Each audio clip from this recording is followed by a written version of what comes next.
대해서 한번 강의를 했었는데 6년 만에 다시 온 것 같아요. 사실 저는 여기 창곡동 36번지에 태어났는데 지금은 그 어디냐면 위례 신도시가 됐어요. 그래서 저 어릴 때는 그 창말 밑에 매창이라고 했는데 우리는 그냥 매채기 그랬는데 매채기에서 태어났습니다. 그래서 저희 아버님도 여기 성남 초등학교 선생님을 오래 하시다가 운이 좋아갖고 대왕초등학교 선생님이 발령받았는데 얼마 안 있어갖고 그 대왕초등학교가 경기도에서 서울시로 편입이 됐어요.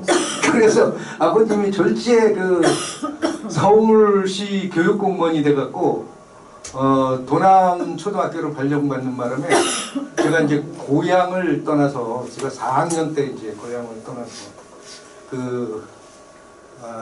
요즘 이제 다시 저희는 이제 광산 김씨인데 광산 김씨가 여기 이제 그 성남시의 세고 명문 세고 중에 하나예요. 그래서 지금 신구 전문대학 본관 자리가 우리 파주묘가 있었고 거기 금광동, 그래 금광동이 광산 김씨 마을이거든요. 그리고 그다음에 단대동, 그다음에 여기 간이골이라고 해서 지금 창곡동으로 다 포함되어 있지만 간이골, 그다음에 이제 저희 살던 매채기, 그래서 창곡동 산 1, 2, 3번지가 전부 우리 선산이었었고 지금 이제 신구대학 자리가 우리 선산이었었는데 지금 다 이제 도시개발에 다 수용되고 마지막으로 이제 위례 신도시 수용되는 바람에 별로 안 남아 있습니다. 그래서 여기 성남에 대해서 또 애정이 있고 또 제가 요즘 위례에 와서 살고 있습니다. 고향에 와서 살고 있으면서 늦게나마 고향에서 이렇게 봉사하게 돼서 영광이고요. 여러분들 만나뵙게 돼서 정말로 영광입니다. 그래서 오늘은 올해가 이제 광복 80주년이에요.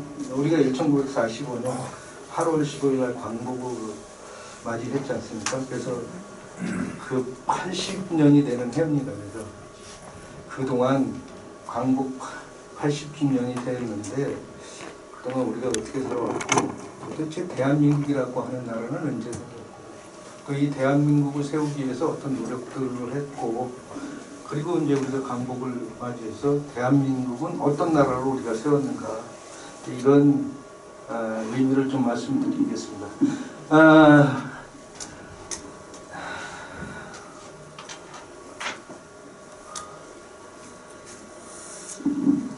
그래서 이제 그렇죠. 이제 우리가 지금 살고 있는 대한민국이라고 하는 나라 이름은 48년 8월 15일 날 우리가 성립된 대한민국은 정식 정부이고 그 전에 임시 정부로서 대한민국이 있었어요. 그래서 3.1운동 이후에 우리 독립운동가들이 상의해서 대한민국이라는 나라를 세우고 또 이 나라라는 것은 국민이 주권을 갖고 있는 국민이 있어야 되고 또 그 나라를 운영할 수 있는 영토가 있어야 돼요. 살 수 있는 국민이 살 수 있는 영토, 영토가 그리고 그 나라의 그 주인인 국민이 있어야 되는데 우리가 왜 임시정부라고 했냐면 우리가 일제에게 국토를 빼앗겼잖아요. 그러니까 국토가 없어요. 또 우리 대다수의 국민들은 일제 식민지의 노예처럼 살고 있었어요. 그러니까 이 국민들도 많지 않았다고요.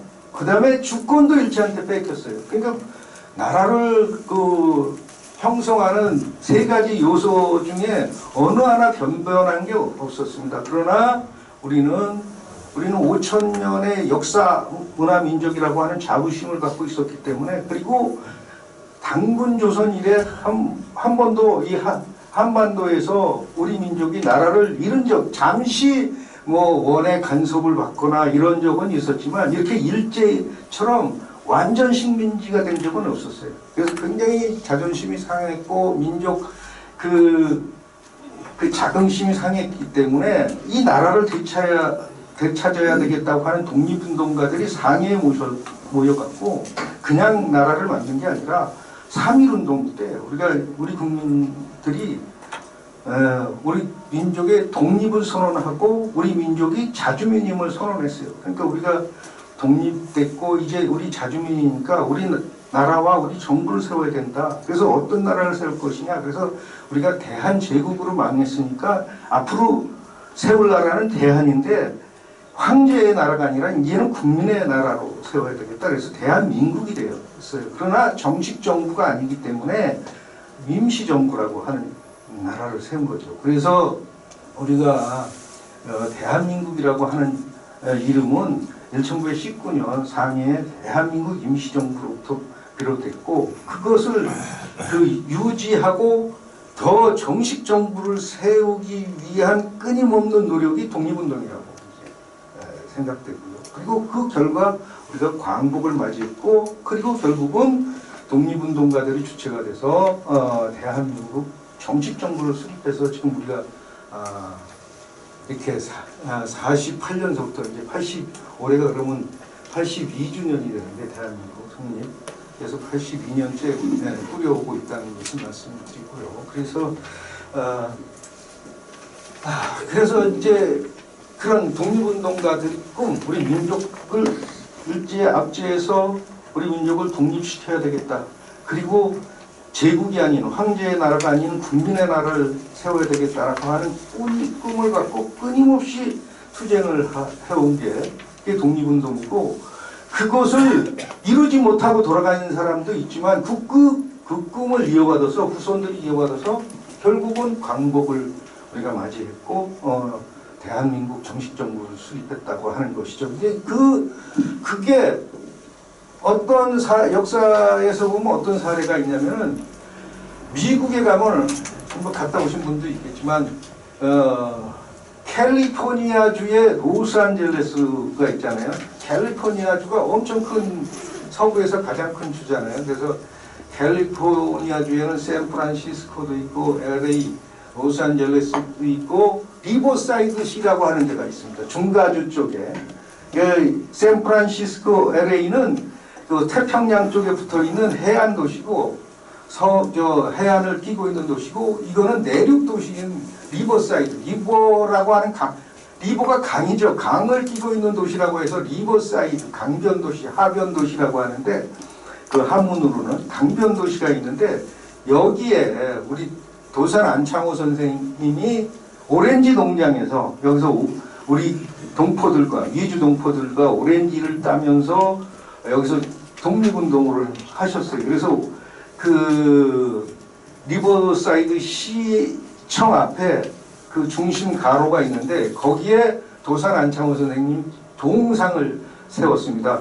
그 동상 옆에 어떤 사람이 있냐면은 어떤 동상이 또 있냐면은 바로 마르틴 루터 킹이라고 흑인 민권 운동을 하시다가 68년 4월 4일 뭐 얼마 전이죠.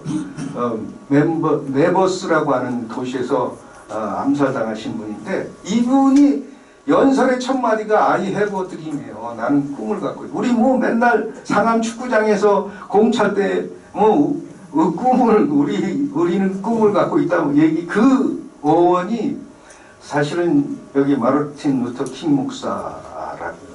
그리고 이분은 그 꿈을 이루지 못했지만 그 꿈을 이루는 요 아이들 손을 잡고 가는 동상이에요. 요 아이들 남녀 아이들을 이렇게 안고 그래서 내가 흑인 민권의 꿈을 이루지 못하면 이 아이들이 이뤄낼 것이다. 이뤄냈잖아요. 아니 미국 역사에 한 최초의 흑인 대통령이 미국이라고 하는 백인 우월주의 국가에서 흑인 대통령이 나왔어요. 그 우리나라 유교 국가에서 여성 대통령이 나온 것보다 더 쏙친한 일이죠. 그게 바로 버락 오바마인데 저는 이걸 보면서 바로 이게 다 역사가 갖고 있는 것이 바로 역사가 의미하는 것이 바로 이것이다. 꿈을 갖고 인간들이 꿈을 갖고 그것을 실천하고 그걸 실천해서 역사를 만들고 그리고 그 역사가 미래의 이정표가 되는 거죠. 우리 독립운동의 역사도 다 마찬가지예요. 우리 도산 안창호 선생을 보더라도 이제 도산 안창호 선생님 동상이에요. 그 리버사이드 시 도산 안창호라고 이렇게 써 있잖아요. 도산 안창호 선생님. 너무 점잖게 서 있는데 이렇게 그래서 이거 그 리버사이드 한인회에서 고치려고 해요. 왜? 우리는 동상을 하면 너무 엄숙하게 만들어요. 그래서 아예 이 미주동포들의 그 마음은 도산 선생님이 이렇게 오렌지 옆에 오렌지 따고 모자 쓰고 오렌지 따는 그게 오히려 더 친근감이 있고 미국인 정서에 맞는다. 그리고 도산 선생이 그 다른 분들은 우리 저 우남 이승만 박사는 하여튼 말, 글, 또 외교 이런 외교력으로 뛰어났지만 도산 선생은 실천적 독립운동가거든요. 그래서 오직하면은 근데 말은 잘하셨어요. 말뿐만 아니라 그래서 저 우남 이승만 박사가 도산 선생 우남 이승만 박사가 1875년생입니다. 그리고 한 살 후에가 김구 선생이야. 1876년. 그리고 두 살 밑이 그 도산 안창호 선생이에요. 78년. 그러니까 이승만 박사보다 3살 아래죠. 그런데 저 미국에서 그 두 분이 이제 라이벌이었었는데 이승만 박사는 정말 그 한국 사람 천재죠. 뭐 제대로 배제 학당 나와갖고 미국 유학 가서 워싱턴 대학 나고 하버드 석사예요. 그다음에 미국 하버드도 명문이고 워싱턴 대학도 명문이고 그다음에 프린스턴 대학의 박사예요. 그러니까 이게 뭐 그것도 국제 정치학 박사잖아요. 뭐 엄청난 그 미국에서도 알아주는 그런 인물인데 그런데 나는 저 사람한테는 못 당한다. 왜? 도사는 말 박사다, 말 박사. 말을 그렇게 해. 우리나라에서 말 잘하는 분이 한 3명 있는데, 그, 신원섭판이라고 그러죠. 얼굴 잘생기고, 그 글씨 잘 쓰고, 그 다음에 말 잘하고, 그게 머리 좋은 분이 한 3명, 정치가 중에 3명 들으라고 하면은, 첫 번째는 여운형 선생. 여운형 선생님 진짜 인물도 좋고 말 잘하고 뭐 두 번째는 우리 여기 광주 가난 인물 신익희 선생 인물 좋잖아요. 말 잘하고 뭐 머리 좋고 신익희 선생도 명필입니다. 또 그 다음에 이제 조수환 선생 우리 저 도산 안창호 선생 이런 4분 정도 되는데 하여튼 이 도산 선생이 독립운동의 꿈을 갖고 민족 독립의 꿈을 갖고 끊임없이 독립운동해요. 이분은 그래서 미주에서도 독립운동하고 국내 와서도 독립운동하고 그리고 임시정부가 세워지자 임시정부 내무총장 겸 국무총리로 초기 임시정부를 살린 사람이에요. 그러다가 30년에 또 한국독립당이라는 것을 만들고 32년 엊그저께 지났죠. 4월 29일 윤봉길 의거 홍콩 공원에서 윤봉길 의사가 도시락 폭탄이 아닌 물통 폭탄을 던져갖고 일본 육군대장 시라카와 육군대장을 복사시키잖아요. 그래갖고 일본 경찰이 일본 상하이에 있는 일본 영사관 경찰이 우리 독립운동의 본거지인 임시정부 청사를 습격을 합니다. 그래갖고 막 압수수색해갖고 임시정부 문서 다 압수해갖고 그리고 독립운동가를 쥐잡듯이 다 해서 수색해서 잡는데 제일 재수없게 잡힌 분이 바로 도산 선생님. 바로 그날 잡혔어요. 그래갖고 국내에 들어와서 서대문 형무소에서 옥살이 하시다가 또 이 사상범은 뭐 지금도 마찬가지지만 독방을 줘요. 왜? 같이 합동 그 감옥에다 집어넣으면 다른 사람을 교화시켜서 다 저거 할까봐. 그래서 대전, 특히 또 사상범은 대전감옥. 그래서 대전감옥에서 가석방 됐다가 다시 37년에 다시 그 잡혀 들어가서 서대문 감옥에서 너무 병이 심해서 그래서 가석방이 됐어요. 그리고 가석방이 된 한 2달 만에 돌아갔어요. 서울대학병원에서. 당신은 경성 의대 병원이어서 지금 저기 서울대학교 병원 거기서 돌아갔어요. 38년 3월 10일. 정말 그렇게 꿈에도 그리던 민족 독립, 조국 강복을 보지 못하고 가셨잖아요. 그렇지만 그 후손들이, 그 후배들이 그 꿈을 이뤄받아서 결국은 강복을 이뤄서 우리가 대한민국, 지금도 대한민국 하면은 대한민국 정치가들한테 누굴 제일 존경하냐고 물어보면은 1, 2위가 도산 안창호 선생, 김구 선생이잖아요. 바로 우리가 이 꿈을 갖고 산다는 것이 바로 그런 거다. 이게 마르틴 루터 킹의 생애나 우리 도산 안창호 선생의 생애, 그리고 독립운동도 마찬가지예요. 사람이 꿈을 잃지 않으면은 우리가 결국은 이뤄낸다. 꿈은 이루어진다. 맨날 얘기하잖아요. 그것을 우리 역사가 지금 보여주고 있고요. 그걸 꿈을 이루는 데 그쳐서는 안 되고, 그 꿈이 역사가 돼서, 즉 현실이 돼서, 그 현실이 우리 미래 세대의 지표가 돼요. 이정표가 돼야 된다. 그게 역사가 바라는 거예요. 그래서 우리가 역사를 배우는 이유가 거기에 있는 것이고, 그래서 그런데 우리가 이게 어떤 사람은 광복이라고, 8.15 광복이라고 하고, 어떤 분은 해방이라고 하는데, 그게 어떤 의미냐? 그것을 우리 8.15 광복을 어떻게 볼 것인가? 이거 주체적으로 볼 것인가? 아니면 우리가 타율적으로 볼 것인가? 그 역사를. 그래서 독립운동사를 하시는 분들은 우리가 광복을 이루었다고, 빚을 되찾았다고 하는 의미에서 광복을 써요. 왜 그러냐면, 우리 독립운동의 역사가 하루 이틀의 역사가 아니잖아요.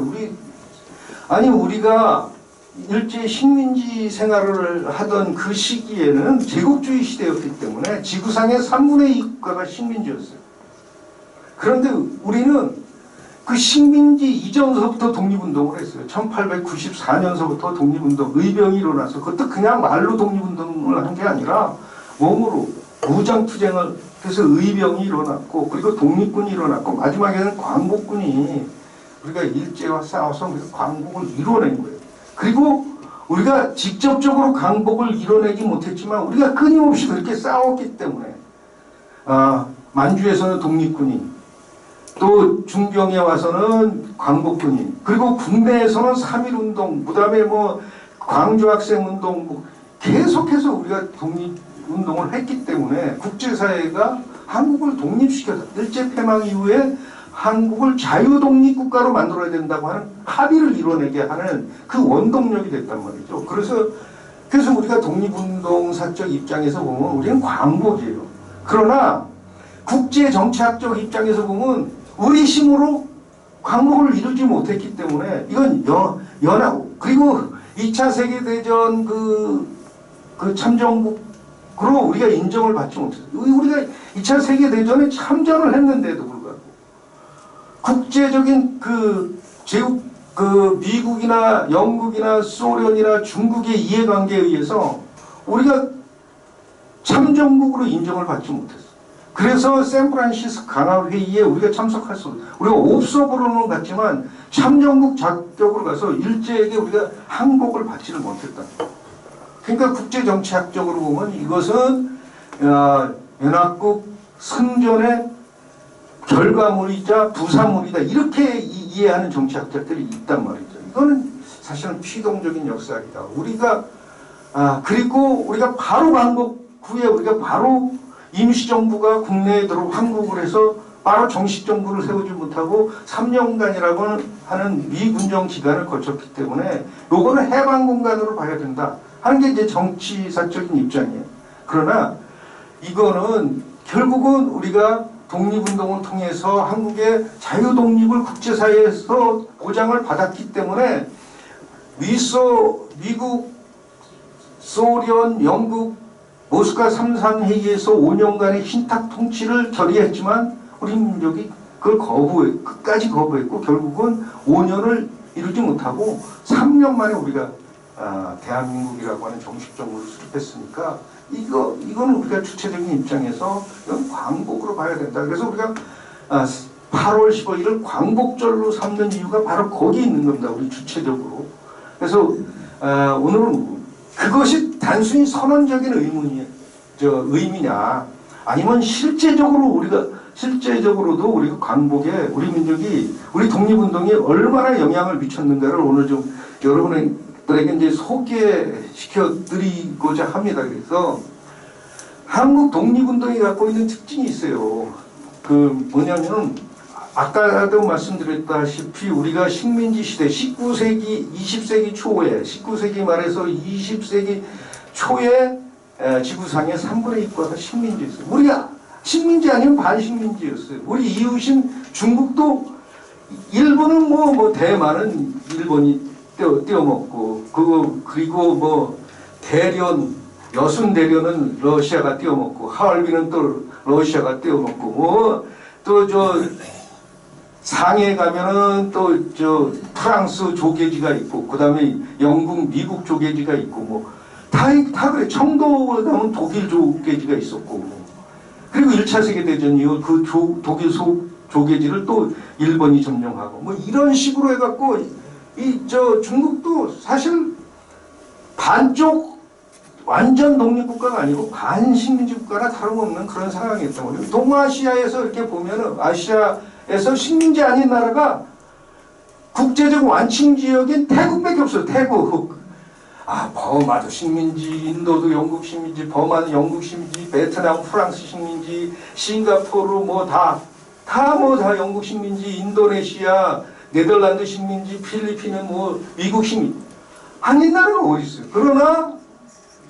그러나 이런 나라에서도 독립운동을 했지만 이런 나라에서의 독립운동은 간헐적으로 했어요. 우리는 그냥 지속적으로 계속했어요.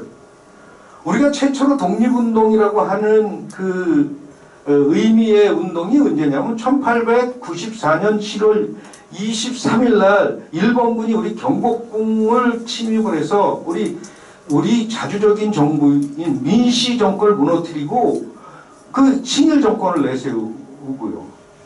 이때 그러니까 그리고 우리 왕과 왕비를 감금을 하다시피 하니까 그 유생들이 서상철 안동유생 서상철 의병이 봉기를 합니다. 그 다음에 상원의 김원효라든가 각지에서 의병이 일어나고 그 의병은 그 다음에 1895년 영성화가 시해되니까 더 확대되고 그리고 1905년 을사조약에 의해서 우리가 주권의 일부가 훼손당하잖아요. 외교권을 강탈당하니까 이때는 그냥 또 전국적으로 일어나고 또 군대가 해산다니까 1907년 8월 1일 날 군대가 해산되니까 해산된 군인 우리가 나라와 민족을 지키는 그 조국의 간성들인데 이걸 일제가 지 멋대로 해산시키니까 이거 그냥 묵과할 수 없다 그래갖고 의병과 합류해서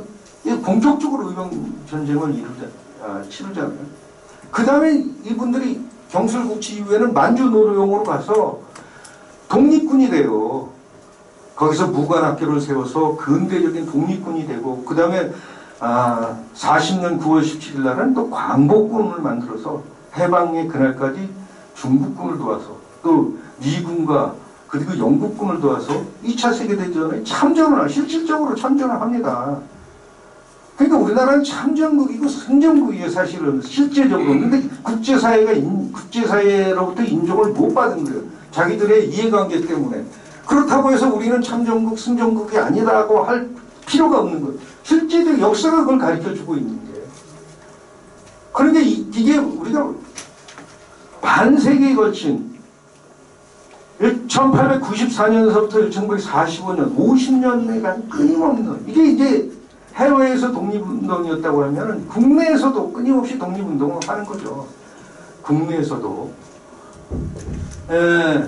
그 다음에 지역적으로도 우리 국내에서만 독립운동을 한 게 아니잖아요. 국내에서는 여러분들 잘 아시는 1919년 3.1운동 그 다음에 26년에 그 순종 황제가 돌아가셨을 때 60만세 운동 그 다음에 29년 광주의 그 학생들을 중심으로 해서 조선군이 일제 타도를 부르짖는 광주 학생 독립운동 이것이 또 전국적으로 번져 나가잖아요.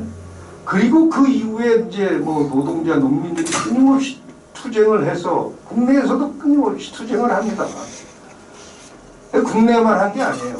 그 다음에 뭐 잘 아시겠지만 우리 이웃인 만주에 가서 독립군, 그리고 그 두만강 건너서 러시아 연해주에 가서 또 독립군 부대를 만들어서 일본군과 싸우잖아요.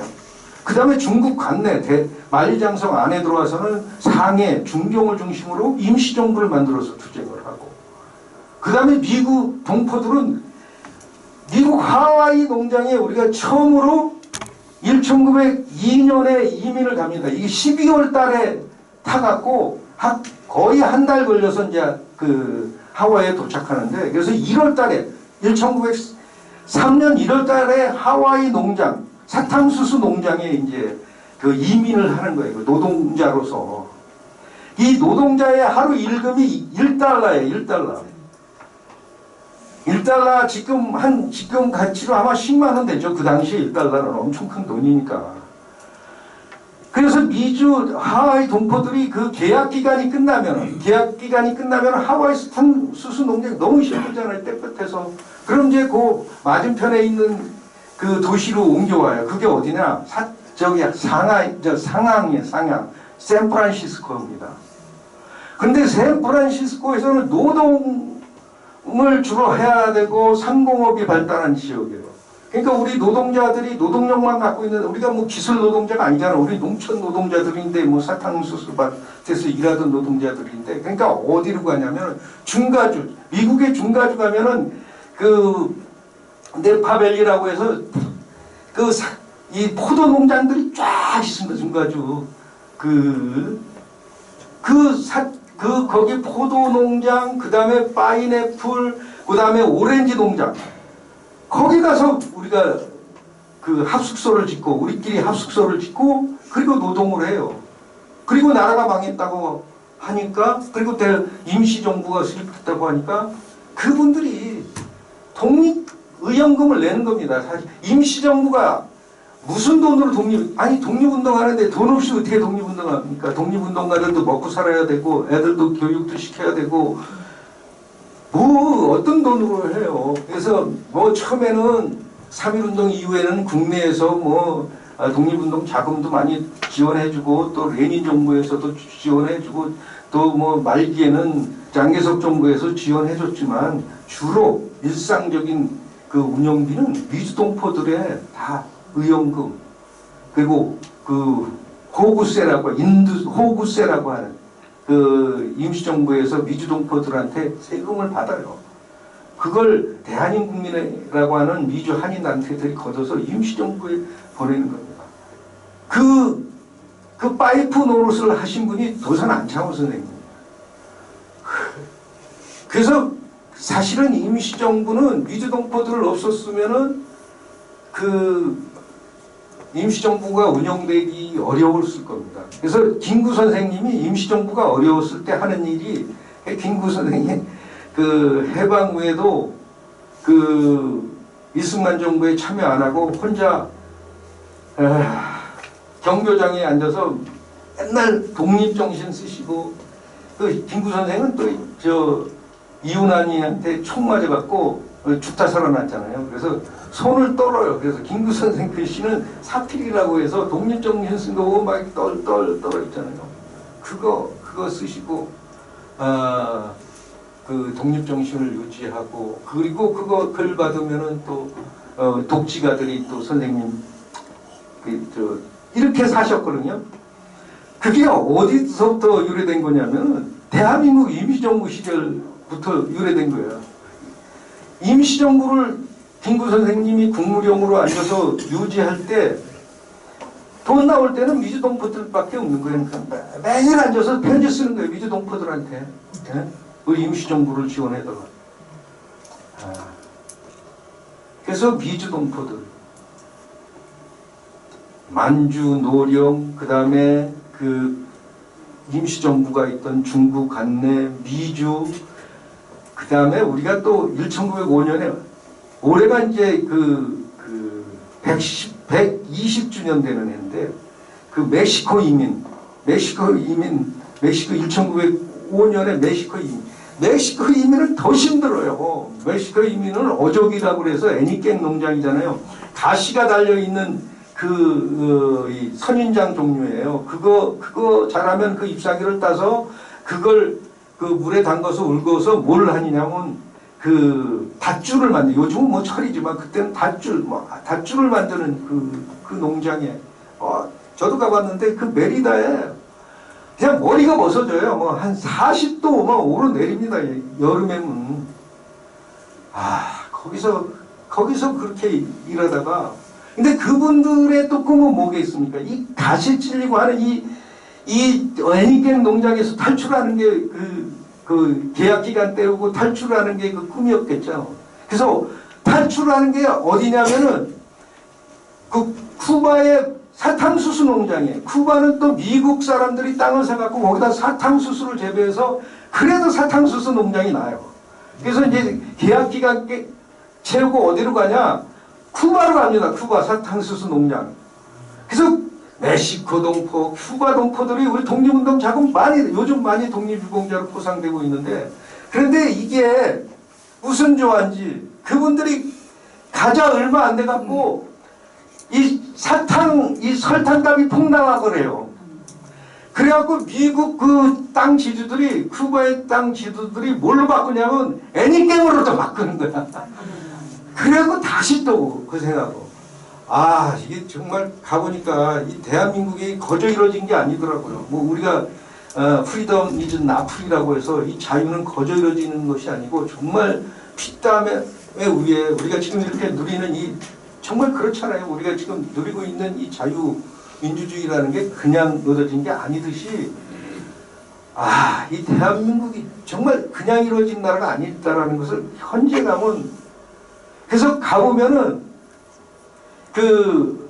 이제 벌써 2세도 없잖아요. 3세, 4세인데 이게 서로 말이 통하지 않은 거야. 그냥 현지 여자하고 결혼을 해서 애를 낳는데 애를 낳았고 뭐 다 현지 말 쓰고 그러니까 그래서 할아버지에 대한 기억 그 이제 늙은 이제 따님들이 하면 할아버지에 대한 기억이 뭐냐면은 다리 크면은 술 한잔 하시고 뭐 계속 읊는 거야. 읊는데요. 뭐 다라 뭐 그거 했겠죠 뭐. 그래서 그런 얘기를 하면은 맞다고 그 노래라고. 고향에 대한 참 그런 꿈을 잊지 않고 그리고 그 어려운 애니깽 농장 사탕수수 농장에서 어렵게 일하면서 계속 이 나라를 찾기 위한 그 상해에 우리 임시정부가 있더라. 그래서 거기에 돈 내는 겁니다.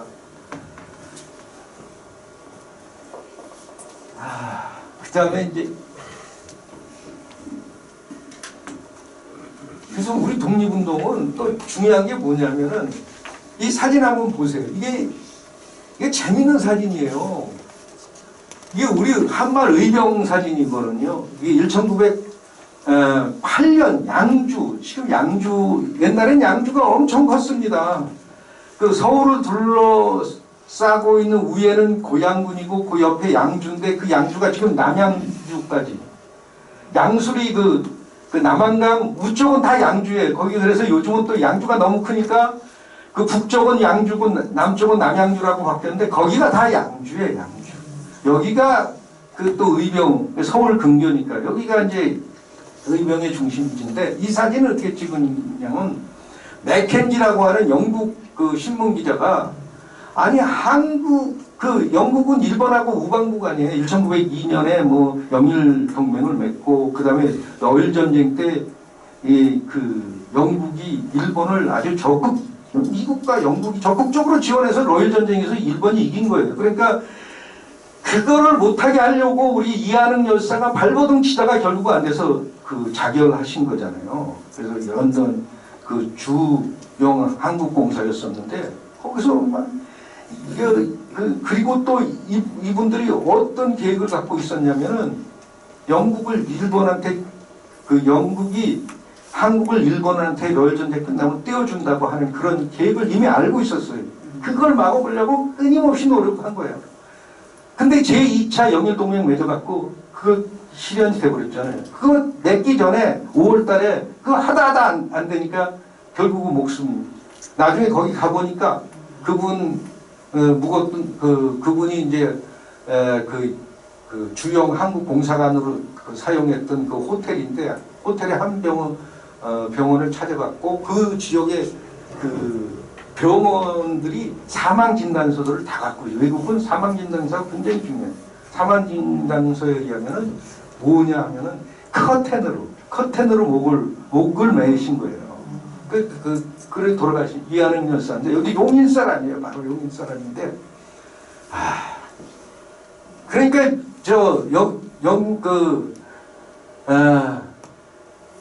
영국하고 일본은 동맹국가인데 영국 그 신문 기자가 그 일본이 그 한국을 먹기 위해서 한국을 침략을 했는데 한국에 뭐 이상한 군인들이 그 라이토스 암이라고 하는 의병들이 뭐 끊임없이 저항한다 이런 얘기를 듣는 거예요. 근데 영국도 당시에 같은 처지였거든요. 뭐냐면 아일랜드를 점령하고 식민지하고 있었는데 아일랜드 해방 전선이 끊임없이 영국에 거기에 오는 집정관을 폭사시키고 뭐 투쟁을 벌이고 있었단 말이에요. 그러니까 여기에 관심을 갖고 이제 취재로 온 거예요. 그래서 이제 한국에 와서 이 의병을 만나고 싶다. 그러니까 이제 여기에 이분이 쓴 트랜지드 오브 코리아, 한국의 비극, 트랜지드 오브 코리아라고 하는 책이 이분이 책을 2권을 썼는데 하나는 트랜지드 오브 코리아, 비극, 한국의 비극, 그리고 The Fight for Freedom, 자유를 위한 투쟁. 이게 3.1운동 기록이에요. 이분이 그걸 써갖고 우리 이제 국가에서 독립유공자로 포상을 받으셨는데 이분이 의병을 만나고 싶다. 그러면 좋다. 그래 내가 안내를 하겠다. 그래갖고 새벽에 양주의 한 산 기슭에 찾아가니까 의병들이 나타나서 나 당신들을 취재하러 온 영국 기자다. 그 포즈를 한번 취해달라. 그래서 이게 이제 취해진 거예요. 이분이 이게 대한제국 군인 출신들이에요. 그 다음에 어린애들까지, 그 다음에 일반 농민들, 그 다음에 갓쓴 그 잠반들, 이렇게까지 이런 사람들이. 그래서 당신들이 그 일본군하고 싸워서 이길 자신이 있느냐? 그랬더니 우리가 이길 수 없다는 건 우리도 잘 안다.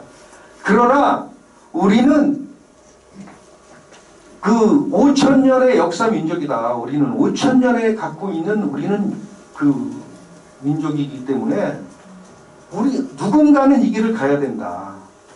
그리고 그러면서 유유히 사라져갔다라는 게 이제 그거 이제 트랜지드 오브 코리아를 보시면은 거기에 이제 다 번역해서 나왔는데 거기에 나와 있는 같이 실려 있는 사진입니다. 이거예요. 바로 우리는 독립운동 이미 경술국치 1910년 일제 완전 식민지가 되기 전부터 일제 침략을 막아서 우리 독립을 보존하기 위해서 그냥 싸운 게 아니라 우정투쟁을 했고 그 후에도 우리가 일제에게 완전 식민지가 된 후에도 만주에서 무관학교를 세워요. 이 의병 출신들이 계몽운동자들하고 그 대표적인 분이 이제 지금 광복회장 이종찬 회장의 할아버지들 아니에요. 이혜영 씨, 이시영 씨, 그 형제들 이석영, 이건영 그 육형제들 땅들이 지금 명동성장에서 옛날에 종로 2가 YMC까지 이루는 그 땅들을 다 파는 거예요. 한 6천, 요즘 말로 하면 요즘 가격으로 하면 옛날에는 3천억 되는데 요즘 한 6천원, 5천원, 5천원 되죠. 거기 땅만 있는 게 아니라 이건영 선생은 이거 양주, 그 지금 남한강 영화 촬영소 있는데 그 일대 땅이 다 또 그 경주이시 그 명문가들인데 거기 땅들, 그 땅들 다 받아갖고 어딜 가냐면 만주로 갑니다. 서간도, 유하연, 삼원보에 가서 신흥무관학교를 세워서 독립군들을 양성하는 거예요. 그게 약 3,000명이 됩니다. 이 독립군들이 그 45년까지 나중에는 광복군의 주요 거의 다 신흥무관학교 교관하던 사람 거기 출신 다 그 신흥문관학교 출신들이에요. 그 사람들이 1920년 이제 여기 이 김자진 장군인데, 이 김자진 장군이 이끌고 청살리에서 일본군 일개 연대를 완전히 괴멸시키는 전과를 이뤘잖아요. 우리가 빛나는 10월 이게 이제 김을동의 할아버지인데, 김을동 위원님. 그래서 이분들이고, 그 다음에 그 후에는 대한민국 임시정부가 그 만주에 부대를 주둔시켜요. 그래서 그 부대 이름은 대한민국 임시정부 육군의 만주에 주둔한 참의부라고 하는 중한 참의부에 1924년 5월 달에 이 부대가 바로 제등실 총독, 사이토 총독이 압록강을 순시합니다. 왜 순시를 하냐면은 24년 정도 되면 이제 20년에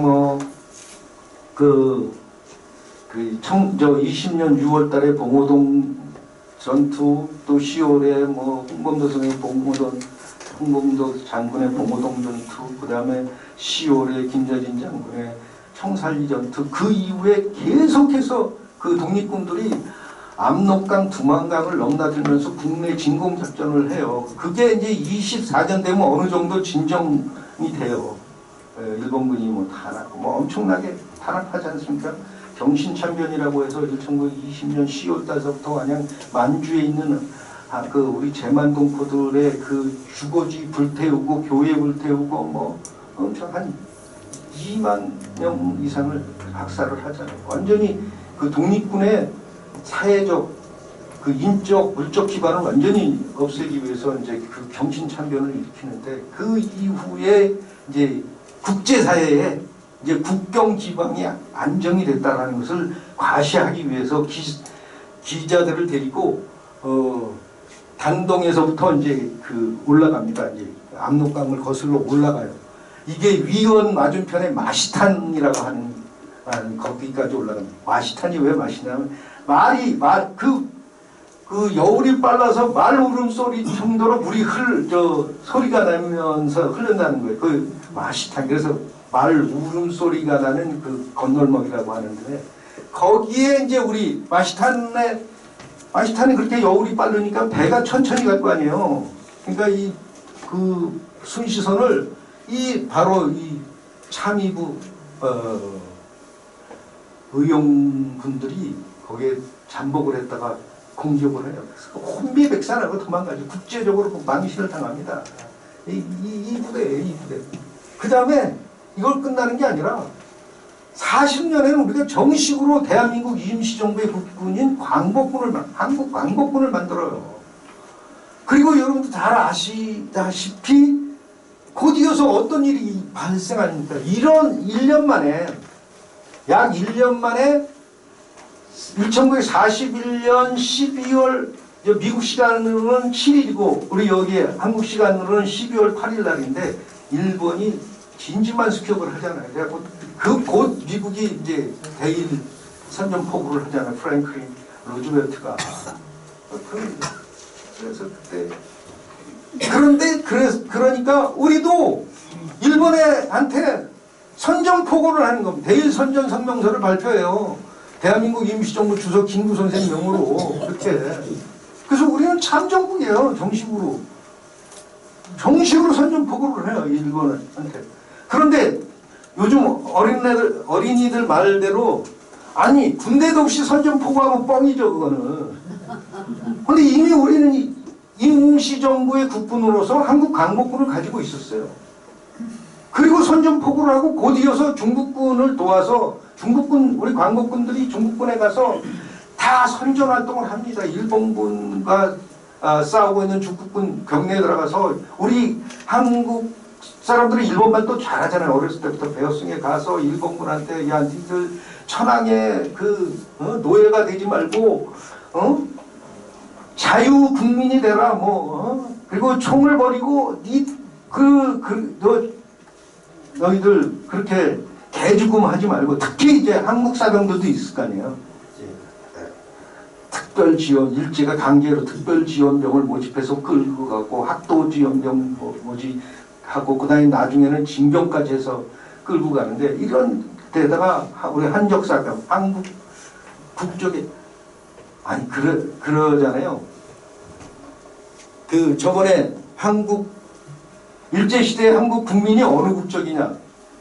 우리가 일본인이 되고 싶어도 안 돼요. 일본 놈들은. 안 시켜줘요. 일본 사람으로. 우리 저 호족을 따로 만들었잖아요. 조선 민사령에 의해서.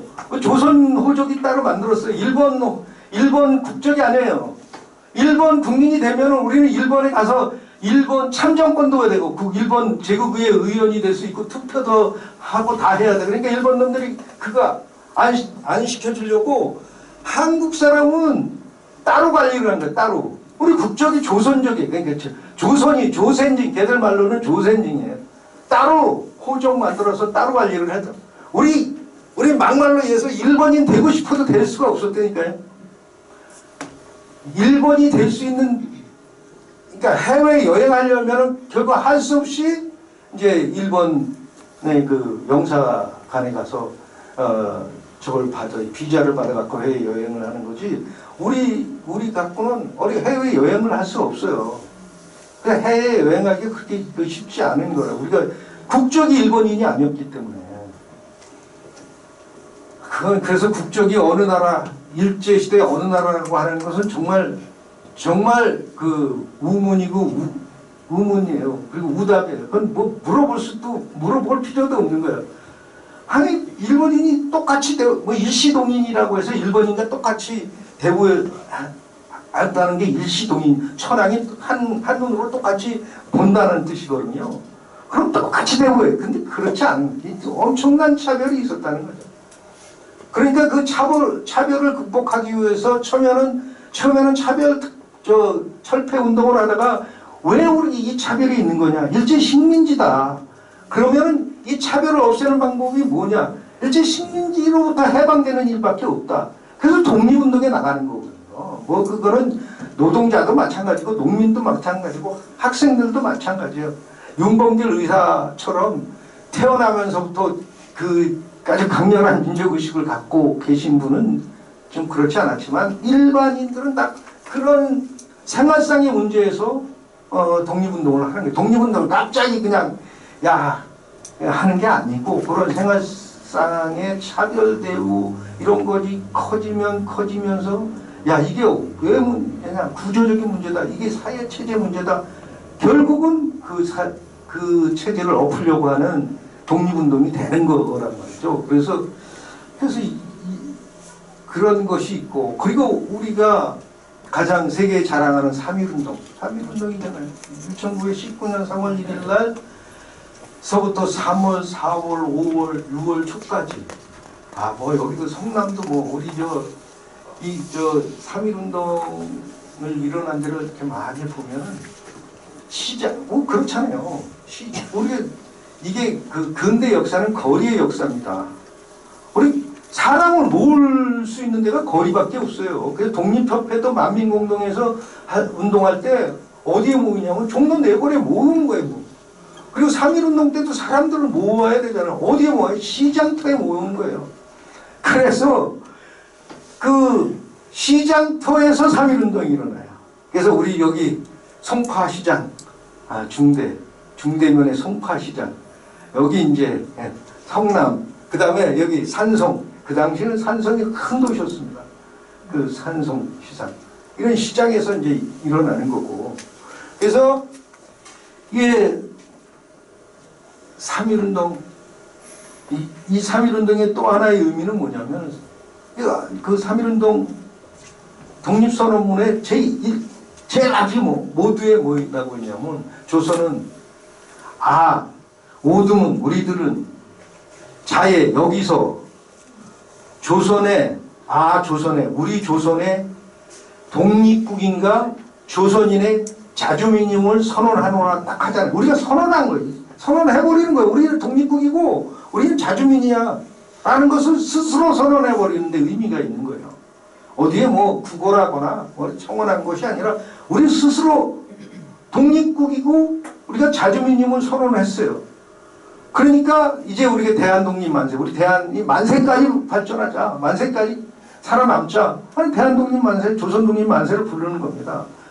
그래서 어디 여기 대한문 광장, 지금 서울 덕수궁 앞에 서울광장 앞에서 만세를 부르고, 이게 서울에서만 부른 게 아니라 미주 동포들이 4월 14일서부터 16일 2박 3일간에 걸쳐서 그 필라델피아 그 니틀 극장에서 코리안 리버티 리그라고 하는 조선 한인 자유대회라는 것을 열어요. 극장 안에서. 왜 필라델피아에서 하느냐? 왜 필라델피아에서 하냐면 필라델피아가 펜실베니아 주거든요. 그래서 이 펜실베니아 주에서 뭘 하냐면은 펜실베니아주 필라델피아에서 제일 먼저 미국 독립선언을 합니다. 그래서 미국 독립관이 거기 있어요. 토마스 제퍼슨이 기초한 독립선언서를 놓고 조지 워싱턴, 아담스, 그 다음에 벤자민 프랭클린 이런 독립 영웅들이 독립관에 모여서 독립선언을 해요. 선언식을 가져요. 그래서 우리 한국 동포들도 필라델피아 그 바로 시청 옆에 있는 게 니틀장이고 그 앞에 미국 독립기념관이 있어요. 독립관. 그 선언을 했던 그 장소가 보존돼 있고 그 앞에 독립기념관처럼 1대 대통령 워싱턴서부터 2대 아담스 3대 프랭클린 다 거기 그 쫙 기념관이 거기 잘 있습니다. 그래서 여기서 하는 거예요. 그래서 제가 여기 갔어요. 미국 그 독립기념관에 갔어요. 그 관장을 만났어요. 우리 그때 독립기념관에 있을 때 우리가 같이 서로 교류 협력을 맺자 그랬더니 아니 니네하고 우리하고 무슨 상관이 있길래 그 교류 협력을 맺냐 그래갖고 재미한인 50년사라고 하는 그 책도 있고 또 그 미주 지역의 독립운동가들이 쓴 책이 있어요. 그 책에 미국 독립관에서 그 워싱턴이 앉았던 자리에 우리 이승만 박사가 앉고 그 아담스가 앉았던 자리에 서재필이 앉고 정한경이 앉고 당시에 이제 도산 안창호 선생은 그 배를 타고 상해로 가는 중이었기 때문에 임시정부에 참여하기 위해서 그래서 그 사진을 보여줬어요. 그때 깜짝 놀라는 거예요. 아니 이런 일이 있었냐고. 19년 4월 14일서부터 16일까지 우리가 리틀 극장에서 자유 한인대회를 걸고 마지막 날 비가 오는데도 불구하고 이렇게 우리 태극기를 앞세워서 독립관까지 그 시위 행진을 했고 이 자리에 와서 기념사진을 찍었다. 이 사람이 우리 초대 대통령 이승만이다. 대한민국 임시정부의 초대 대통령이자 대한민국 정식 정부의 초대 대통령이 이승만이다. 그러니까 이 사람이 깜짝 놀라는 거야. 여잔데. 그러냐고. 그러면 근데 우리는 이게 그 필라델피아 시의 기념관이 아니고 연방정부 소속이라는 연방정부의 허가를 받아서 얘기를 해주겠다. 여기서 미주 동포들도 하고 그래서 이 3.1운동 때 보면은 우리가 당시에 국내 동포 2천만이에요. 2천만 동포 중에서 200만 연인원 200만 이게 이제 그 박은식 선생님이 이제 책을 아주 유명한 책을 2개를 쓰잖아요. 한말에 우리가 일제 침략에 대한 처절한 그 우리가 고통을 받은 역사. 그래서 한국 통사라고 하는 책과 그 다음에 3.1운동을 비롯해서 한말 의병서부터 3.1운동에 이르기까지 일제에 저항한 한국 독립운동 지열사, 혈사. 그래서 통사와 혈사라고 하는데 아픈 역사와 피해 역사라고 하는 그 책을 쓰는데 이 3.1운동 그 한국 독립운동 지열사에 나오는 3.1운동 시 현황편입니다. 이게 상해에서 앉아서 국내에서 오는 망명하는 사람들, 그 다음에 중국 신문, 일본 신문에 실린 기사들 이런 것을 종합해서 쓴 건데, 여기에 보면은 우리가 당시에 2천만 동포라 그랬어요. 2천만, 3.1운동 당시에 2천만이 좀 안 되는데 우리가 2천만 동포들이 독립선언을 했다라고 하는. 그래서 이거 보면은 2천만 동포 중에 200만, 10분의 1.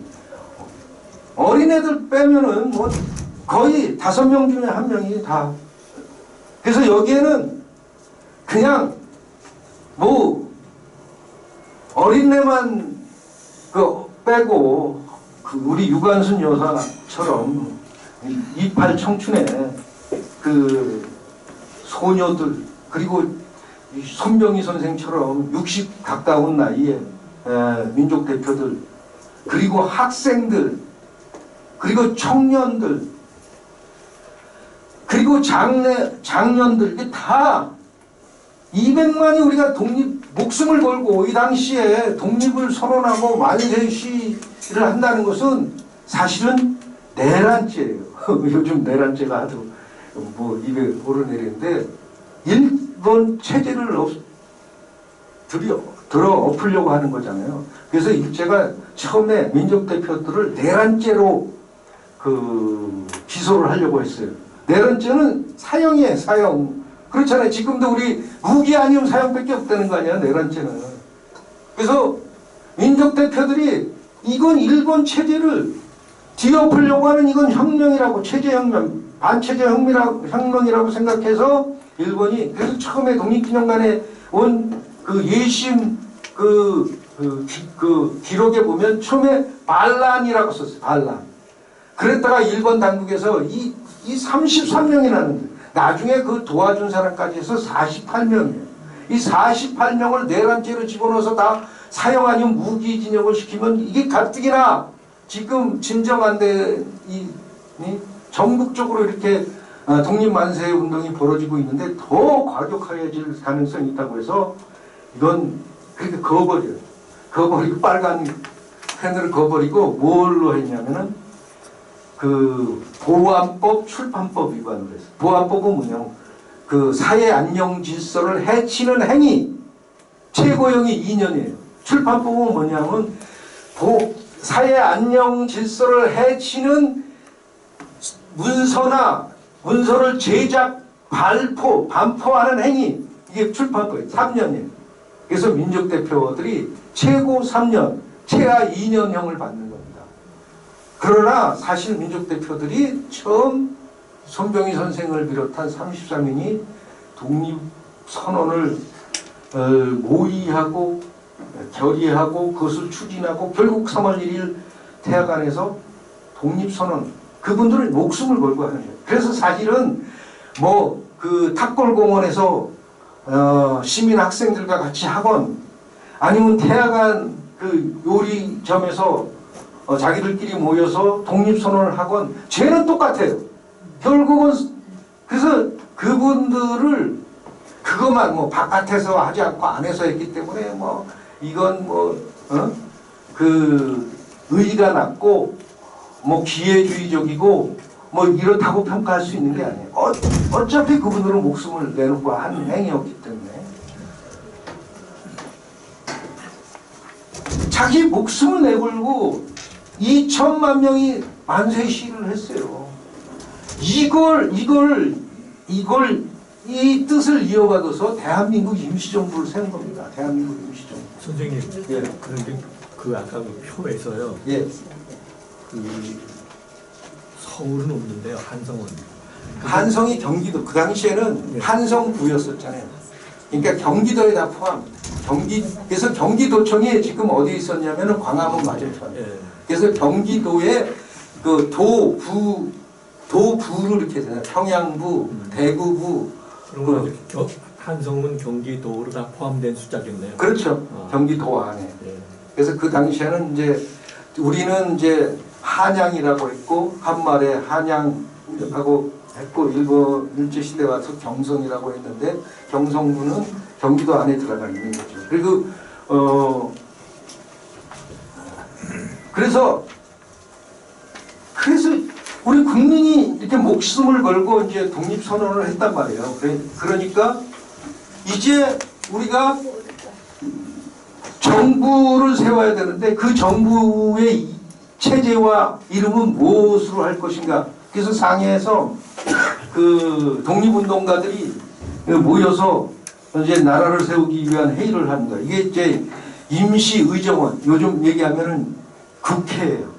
재헌의회라고 할 수 있는 헌법을 제정하고 그 다음에 나라 이름을 정하고 헌법을 제정하고 그 다음에 국가 수반을 뽑고 의원들을 이제 선발하는 이런 회의를 하는데 여기에서 야, 나라 이름을 어떻게 할 것이냐.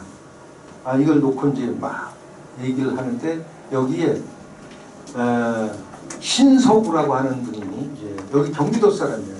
서울 사람인데 신서구라고 하는 젊은 사람이에요. 다 우리 해공 신익기 선생님 이게 다 평산 신씨들이잖아요. 여기 해공 초월 사람이 그 초부면 사람인데 초월면 서하리 있잖아요. 지금 생각 바로 이제 그 경활 IC 그 뒤쪽에 있는 거기 분이시고 평산 신씨들 다 양만 가문 있죠. 거기에 자기 같은 평산 신씨 그 밀가가 신서구예요. 그래서 해공 선생이 신서구 집안에서 가예를 하고 그랬는데 그 가예할 때 가르친 사람이 철기 이범석 장군이 그 경성 고보에 있을 때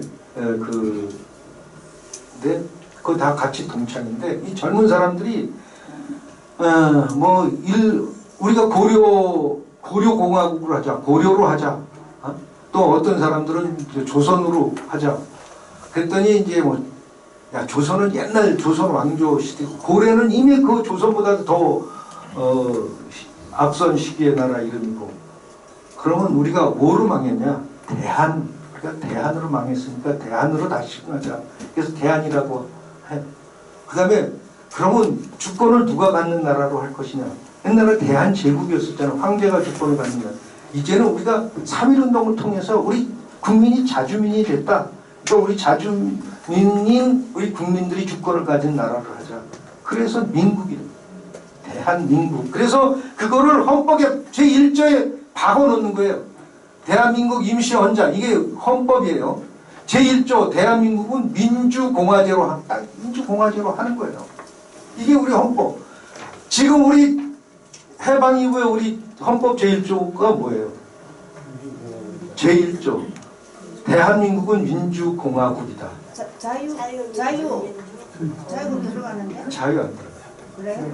아직 헌법 개정 안 했어요. 민주공화. 그건 이따가 이제 나오는데, 그리고 권력은 주권은 국민에게 있고 모든 권력은 국민으로부터 나온다가 이제 헌법 제1조예요. 그런데 그래서 이렇게 대한민국을 이렇게 만든 겁니다.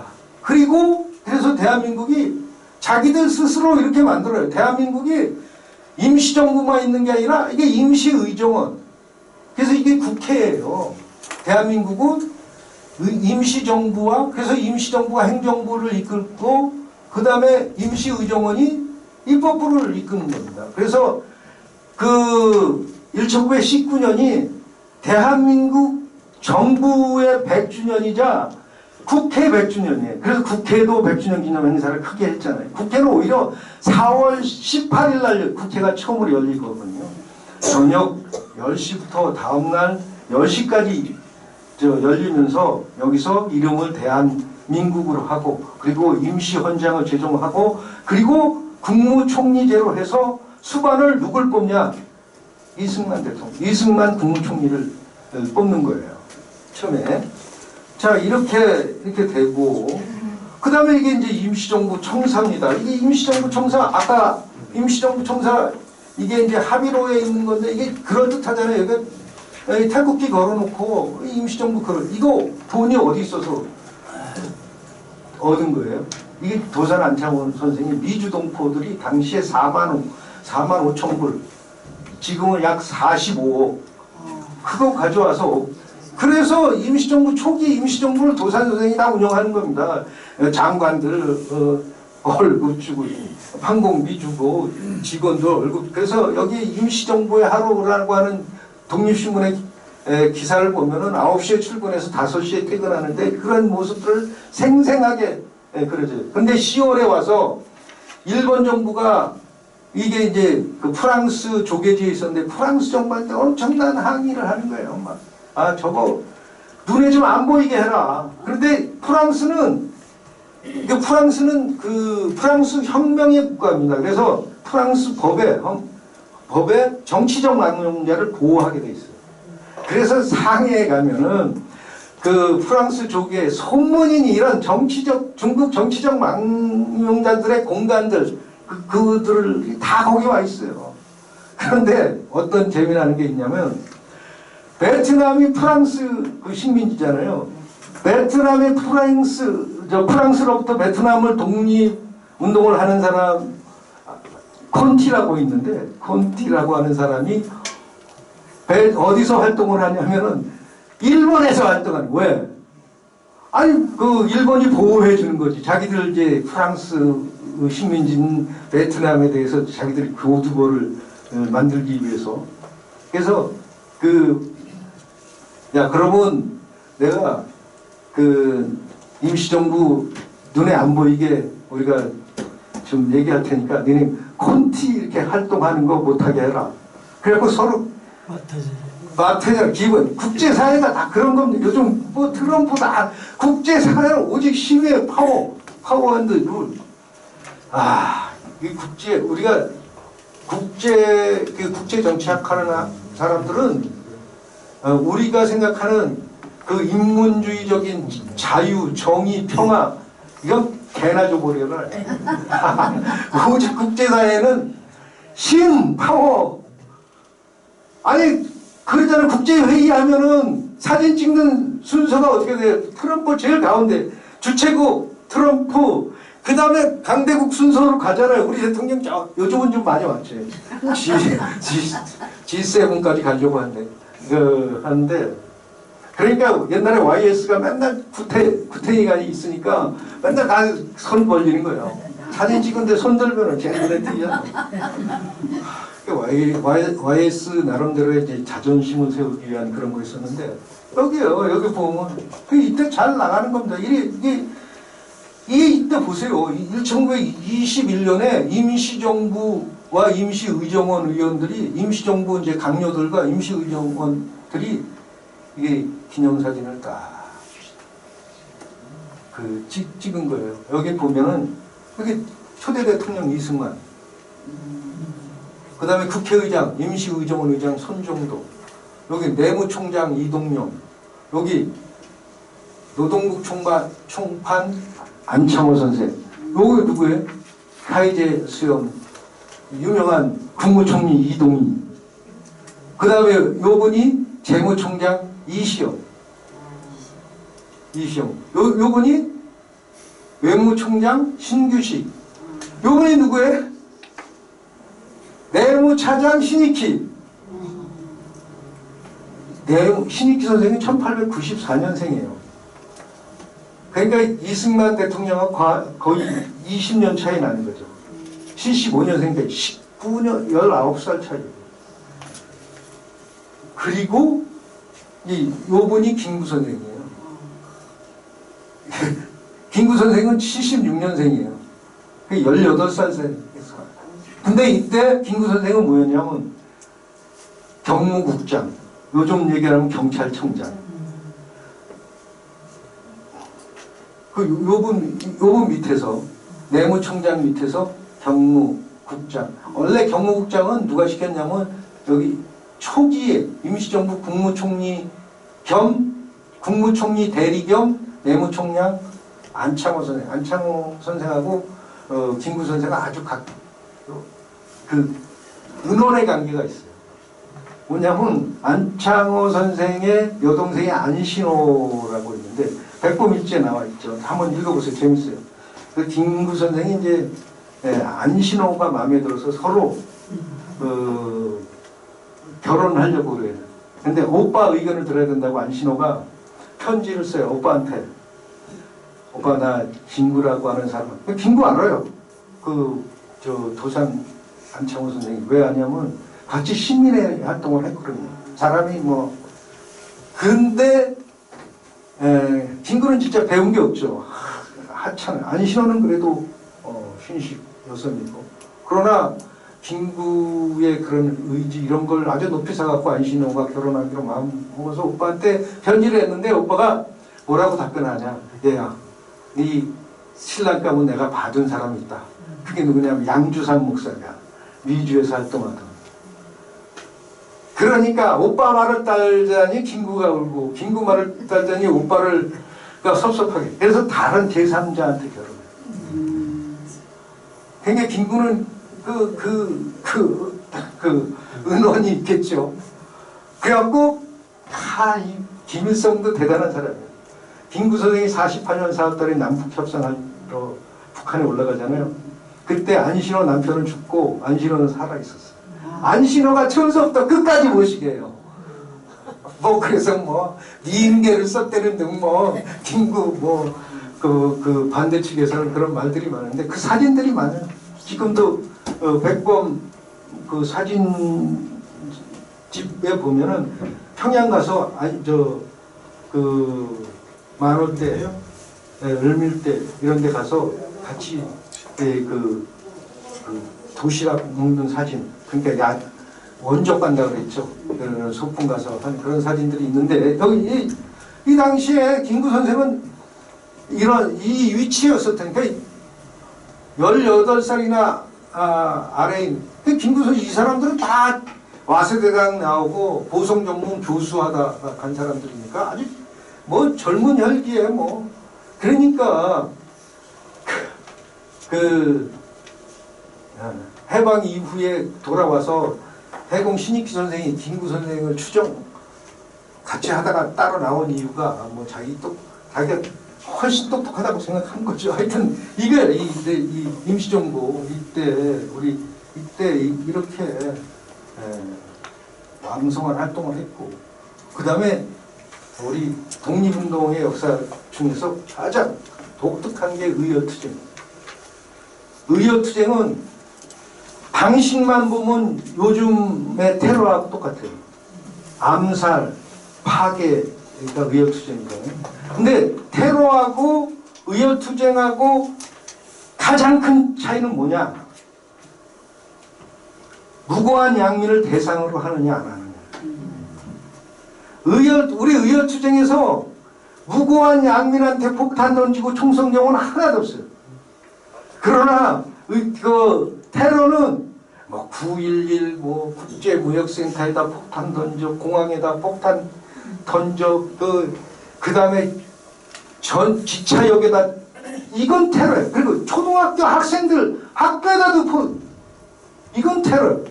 우리 역사상에서 제일 의열투쟁 많이 한 내가 김원봉 선생이 이끌던 의열단이에요. 의열단의 약상가 의열단이라고 하는 책을 보면 김원봉 선생은 항상 의거에 나가는 의사한테 뭐라고 부탁을 하냐면은 절대 양민에게 피해가 가지 않도록 해라.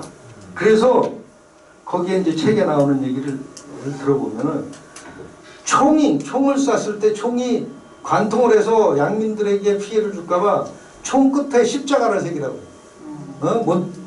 관통하지 않도록.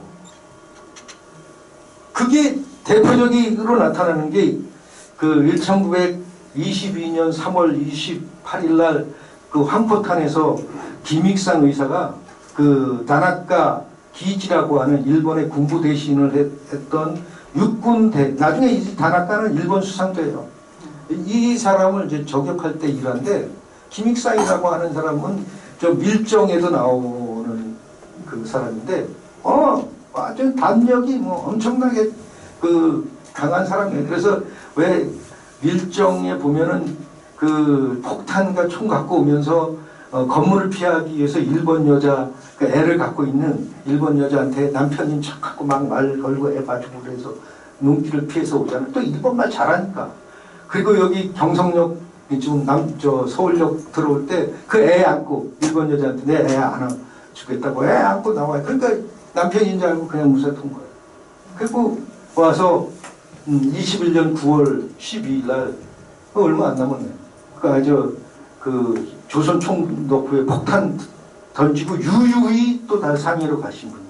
그리고 22년 다나카 기이치라고 하는 사람이 상해 온다고 하니까 자진해서 내가 이놈 척살해야 되겠다. 왜 척살하냐? 다나카 기이치가 바로 경신참변 때 일본군의 간도 파병을 결정한 군부 대신이었었다. 이걸 우리 이만이라고 하는 2만여 명의 만주 동포를 학살한 놈을 그냥 놔둘 수 없다. 그래갖고 이 3월 28일 날 오후 3시 이쯤에 이제 오는데 상해에 가면 외탄이에요. 지금도 뭐 황포탄인데 그 오송강하고 그 황포강하고 만나는 그래서 그 황포탄이라고 하고 외탄 중국 사람들은 외탄 그 건너가 포동이고 근데 여기는 강이기 때문에 큰 배는 그 바깥에 세워놓고 작은 배가 이렇게 오는 거예요. 와서 이제 오는데 그 내리는 다나카 기이치한테 이제 폭탄을 던지고 총을 쏘는데 처음에는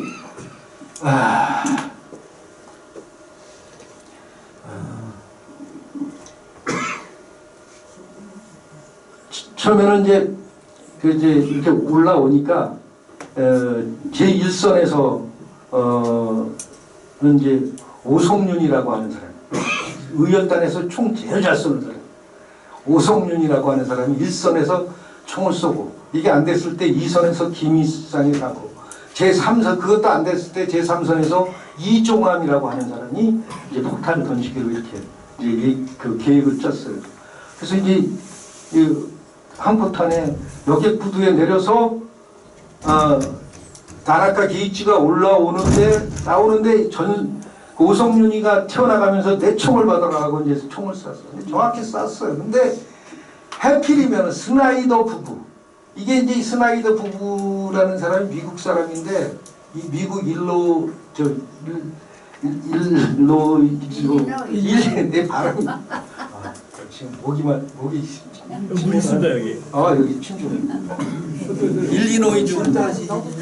뭐 시간 얼마 안 남았습니다. 시카고 듣는 사람 그냥 하시죠.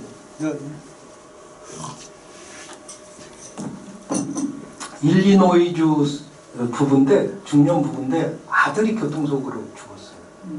그리고 남편이 그 부인을 위로하기 위해서 세계 일주를 한 거예요. 그래서 영국을 들려서 유럽을 들려서 마지막으로 상하이 오고. 그래갖고 이제 뭐 마지막이고 그러니까 이제 그 부인 스나이더 부인이 기분 좋아서 앞으로 좀 뛰어나온 게 그 총을 맞았어요. 그래서 이분이 그 자리에서 쓰러졌어요. 그러니까 바로 그 오성윤이 그 자리에서 체포가 되죠. 그 틈에 이제 그 다나카를 막 차를 세우는 차로 막 뛰어가는데 누가 이제 나타나면 그 김익상 선생이 나타나요. 그 뛰어나가니까 총술 여유가 없는. 그래서 품에서 폭탄을 뽑아갖고 이제 던지는데 그 당시에 우리 의열단에서는 이 돈이 없어서 폭탄을 이제 완성품을 산 게 아니라 헝가리 출신의 그 폭탄 제조가인 마자르라고 하는 사람이 폭탄을 만들어요. 근데 뭐 폭탄 만들기 쉽잖아요. 화학적으로 뭐 섞어서 이거는 만드는 건 좋은데 거기다가 뭐 새 조각 넣고 만들기는 좋은데 제일 어려운 게 기폭장치예요.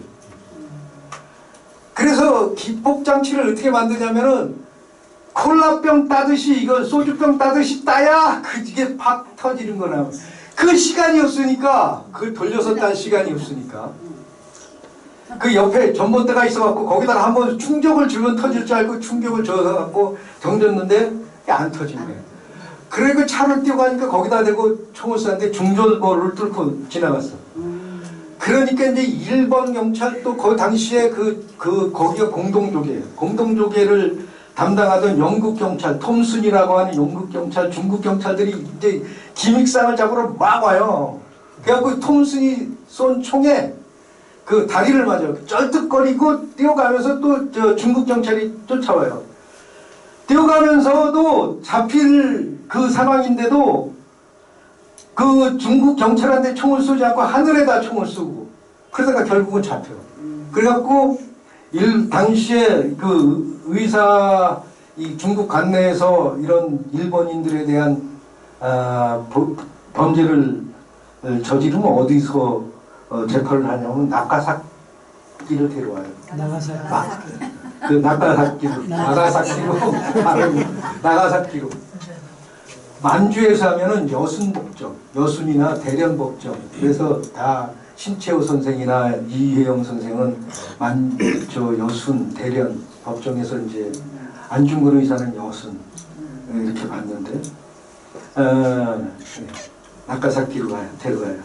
여기서 일본인 판사가 너는 왜 그 급박한 상황에서도 그 중국인 경찰한테 총을 쏘지 않고 하늘에 쏘냐 그랬더니 웃으면서 하는 얘기가 중국인하고 우리하고 원수진 일이 없는데 왜 그 사람한테 총을 쏘냐.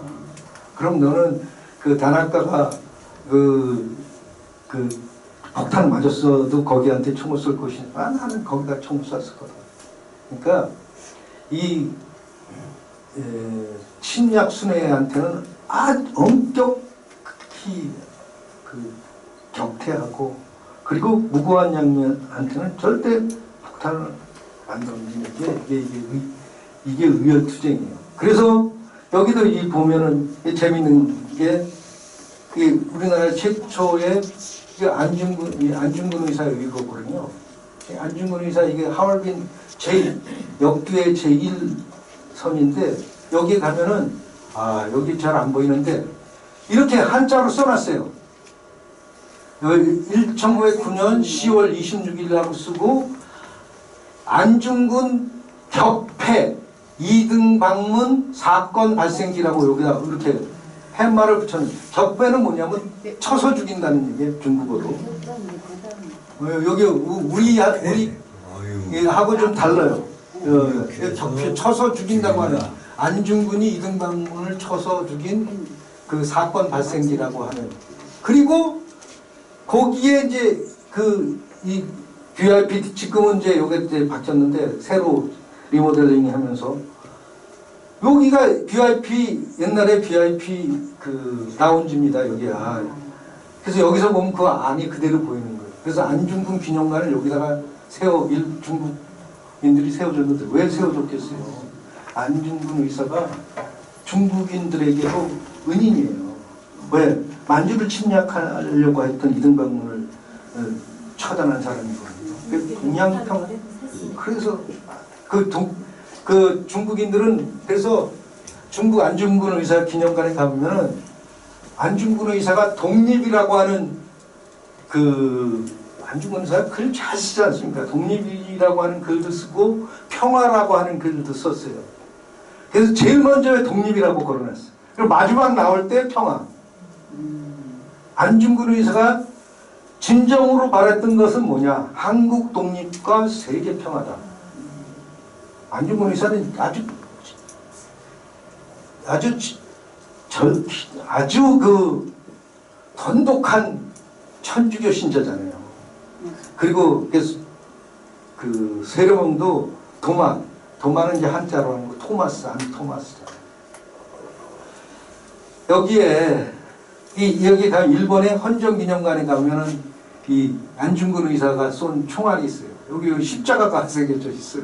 그래서 안중근 의사도 그러면 이 의열단처럼 양민들에게 피해를 안 주기 위해서 이렇게 그 세계를 이렇게 십자가를 새겼다. 아니면 이분이 또 천주교 신자이기 때문에 십자가를 새겼다. 이렇게 생각하는데 그건 아니고 안중근 의사가 이제 브라우닝이라고 하는 독일제 권총으로 2등 방문을 처단을 했는데 그때 코사크족이 사용하는 탄환을 썼어요. 코사크는 그 러시아 극동에서도 엄청 아주 그 뭐랄까 그 호전적인 종족이잖아요. 그래서 이 사람들은 주로 이제 목축 생활, 사냥 생활을 하기 때문에 이런 아주 살상력이 높은, 그러니까 안중근 의사의 의지를 이제 알 수 있는 건데, 그래서 안중근 의사도 이제 거기서 총 쏘고 뭐 바로 잡혀서 어디로 오냐면은 일본의 그 조차지였던 여순 감옥으로 간, 여순 관동법원으로 와요. 그래서 또 물어봐요, 안중근 의사한테. 안중근 의사가 총 6발을 썼어요. 7연발 권총에 6발을 써서 약실에 한 날이 남아 있었는데, 너는 네가 이등방문을 죽이려고 했으면 이등방문만 쏘지 왜 나머지 3발은 왜 다른 사람을 썼냐, 이렇게 얘기를 해요. 이등방문 그 안중근 의사 답변이 재밌어요. 나는 이등방문만 죽이려고 했다. 그런데 나는 이등방문을 본 적이 없다. 다만 신문에 난 사진을만 보고 익혔기 때문에 내가 혹시 잘못 쐈을까봐 내가 이등방문이라고 생각한 사람은 3발을 쏘고, 근데 첫 발이 치명상이었어요. 바로 그 심장을 뚫고 나가는. 그 다음에 쓰러지면서 어깨 팔을 맞았는데, 그리고 나서 나머지 이제 하나는 누구 썼냐면 만철 총재, 옷 잘 입은. 그러니까 왜 나머지 3발은 내가 혹시 잘못 썼을 것 같아서 옷 잘 입은 사람 3사람을 썼다. 하나는 수행비서관, 하나는 하얼빈 그 영사, 총영사. 그래서 3발을 써요. 그리고 그 중에 하나가 이게 다나카 히요지로 전중청 차량이라고 하는 사람의 그 발에 맞았던 것을 의사가 이제 치료하면서 이제 야 이게 바로 그 총알이다. 그냥 기념으로 줬어요. 이 사람이 나중에 중요한 의원이 됐어요. 그래갖고 헌정기념관, 의원기념관이 우리나라에도 헌정기념관 있잖아요. 여기에 기증을 했어요. 그래서 여기 헌정기념관에 가면은 옛날에는 그 일본이 우익이 잡기 전에는 아베 전에는 그 로비에 있었어요. 자 가면은 바로 그냥 볼 수가 있는데 지금은 그걸 치워놨어요. 어디가 있냐면은 일본 헌정기념관은 수상별로 이렇게 전시를 해놨어요. 수상. 쫙 이번에 총리 대신. 거기에 이제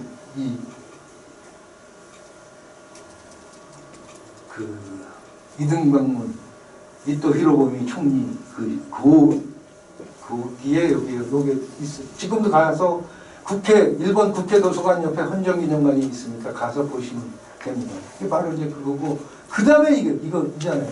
이봉창 의사. 이거 진짜 우리가 의열투쟁이 우리 민족의 독립뿐만 아니라 세계 평화. 이봉창 의사가 왜 폭탄 던졌어요? 일제가 31년 9월 18일 만주 침략하면서 만주에 있는 우리 동포뿐만 아니라 중국인들을 엄청나게 학살합니다. 거기에 대한 응징이에요. 그래서 이분 이 사진 백범일지에도 이거 나오는 나는 이게 지금 이게 막 기념사진인데 왜 기념사진 찍어요? 이게 그 의열투쟁하고 테러하고 차이예요. 테러는 비밀리에 누가 했는지도 잘 안 밝히지만 우리 의열투쟁은 보도자료 보내요. 우리가 한국 한인애국당에서 한국 독립과 그 일제 침략 만행을 비탄하기 위해서 우리가 거사를 한 거예요. 이거 다 해서 중국 신문에 다 보낸 거예요. 이거. 그래서 이거 기념사진 찍을 때 이게 가슴에 건 게 이겁니다. 선언문이에요. 나는 왜 이게 의의고 목적이에요. 나는 적성으로 조국의 독립과 자유를 회복하기 위하여 한인 애국단의 일원이 돼요. 적국의 수계. 이게 수계는 천황이에요. 수계를 도륙. 아주 그냥 작살내기 위해서 행사하는. 그리고 여기 폭탄과 권총을 들고 기념사진 찍은 거예요. 이 백범일지에는 이게 지금 엄숙하게 나오는데 백범일지에 아주 이봉창 의사는 재밌는 사람입니다. 사나이에요. 사진 찍는데 이분이 1901년생이에요. 32년생이면 이제 우리나라 32살 생때같이 젊은 사람이잖아요. 아직 결혼도 안 했어요. 그러니까 김구 선생이 이거 죽으러 가는 사람인데 이거 막 가슴이 아플 거 아닙니까? 그러니까 그 기념사진 이제 찍는데 이제 우울하게 있었어요. 그랬더니 그 이봉철 선생님 좋은 일 하러 가는데 왜 얼굴은 그렇게 찡그리십니까? 우리 웃으면서 찍읍시다. 그래갖고 이 사진 말고 다른 사진에 이 웃으면서 찍는 사진이고. 그래서 이거 지금 사진이 제가 이거 하다가 저 PPT 디자인을 하니까 이게 사진이 바뀌어서 위치가 바뀌었는데 여기에서 폭탄을 던진 거예요. 어디? 여기로. 이봉창 의사의 위치가 여기예요. 여기서부터 요요기 연병장에서 신년 관병식을 마치고 이렇게 해서 여기가 이제 그 황거라고 하는 황궁이거든요. 황궁으로 돌아가기 위해서 이렇게 오던 곳을 여기에서 던진 거예요. 근데 여기가 어디예요? 일본 경시청이에요. 그 전에 31년에 일본 경시청이 여기다가 아주 크게 지금도 일본 경시청이에요. 행정문 사쿠라다문 앞에 지금도 가보면 경시청이 그대로 있어요. 여기 앞에서 정관 앞에서 던진 거예요. 우리나라 이거 우리나라 드라마 백악관 경찰서 앞에서 그 미국 대통령한테 폭탄 던진 거랑 똑같은 거예요. 얼마나 대망신이에요. 그래서 처음에는 경시청 앞에서 한인 흉한 이봉창이 경시청 앞에서 던졌다고 했는데 쪽팔리잖아요. 일본 세계에서 경찰서 앞에서 경찰청 앞에서 그러니까 여기 행정문 사쿠라다몽 앞에서 던졌다. 바꿔서 행정문에. 근데 바로 여기서 여기 던지는 거예요. 여기가 천황이 탄 그 마차예요. 여기 국내부 대신 천황을 그 비서실장 탄만. 근데 이게 마차가 달릴 거 아닙니까? 그래서 여기 던지는데 여기다 요 뒤에 약간 여기가 마차가 부서지고 천하 마차는 놀래서 손살 나게 도망가고 싹 군거예요. 여기요 여기. 그래서 세계에 뭐 난리가 납니다. 왜 폭탄을 한국 독립뿐만 아니라 일제의 만주 침략을 규탄하는 그런 그래서 우리가 의협투쟁 이거 그리고 윤몽길 이봉창 의거가 일어나니까 중국신문 뭐 당시에 민국일보를 보면 중국신문들이 뭐라고 보도를 해요. 한인 청년 이봉창이 일항이 탄 마차에 폭탄을 던졌으나 다행히 못 맞았다가 아니라 불행이 못 맞았다. 그러니까 우리 천황 불경죄다 갖고 항해에 있는 일본인에서 당시에 상해시장이 오철성인데 상해시 그 청에 가갖고 맨날 항해하고 막 그러던 차에 그 중국인들이 일본인들을 몇 명을 때려 죽여요. 그러니까 일본인 보호 명목으로 상해를 침공합니다. 그래서 이게 언제요? 32년 1월 28일 상해 사변이 일어나요. 근데 이거는 누가 일으키냐? 만주 사변은 일본 육군이 일으키는 거예요. 해군이 간섭할 수가 없잖아요. 그거 만주인데. 근데 일본은 처음서부터 일본은 해군하고 육군, 미국도 마찬가지지만 육해군이 엄청난 경쟁 관계가 있어요. 근데 육군이 만주를 침략해서 만주를 점령해서 32년 이제 그 3월 1일 날 만주국을 세우는 거거든요. 만주를 점령해. 공이 딱 육군한테 가는 거예요. 해군이 우리 우리 밀리는데 그러던 차에 이런 상해 일본인들 살해 사건이 발생하는. 그러니까 그 자국민 보호를 앞세워서 상해를 침공하는 거예요. 근데 누가 침공하냐? 일본 육군이 침공하는 게 상해를 침공하려면 배를 구해야 되잖아요. 일본 해군 육전대.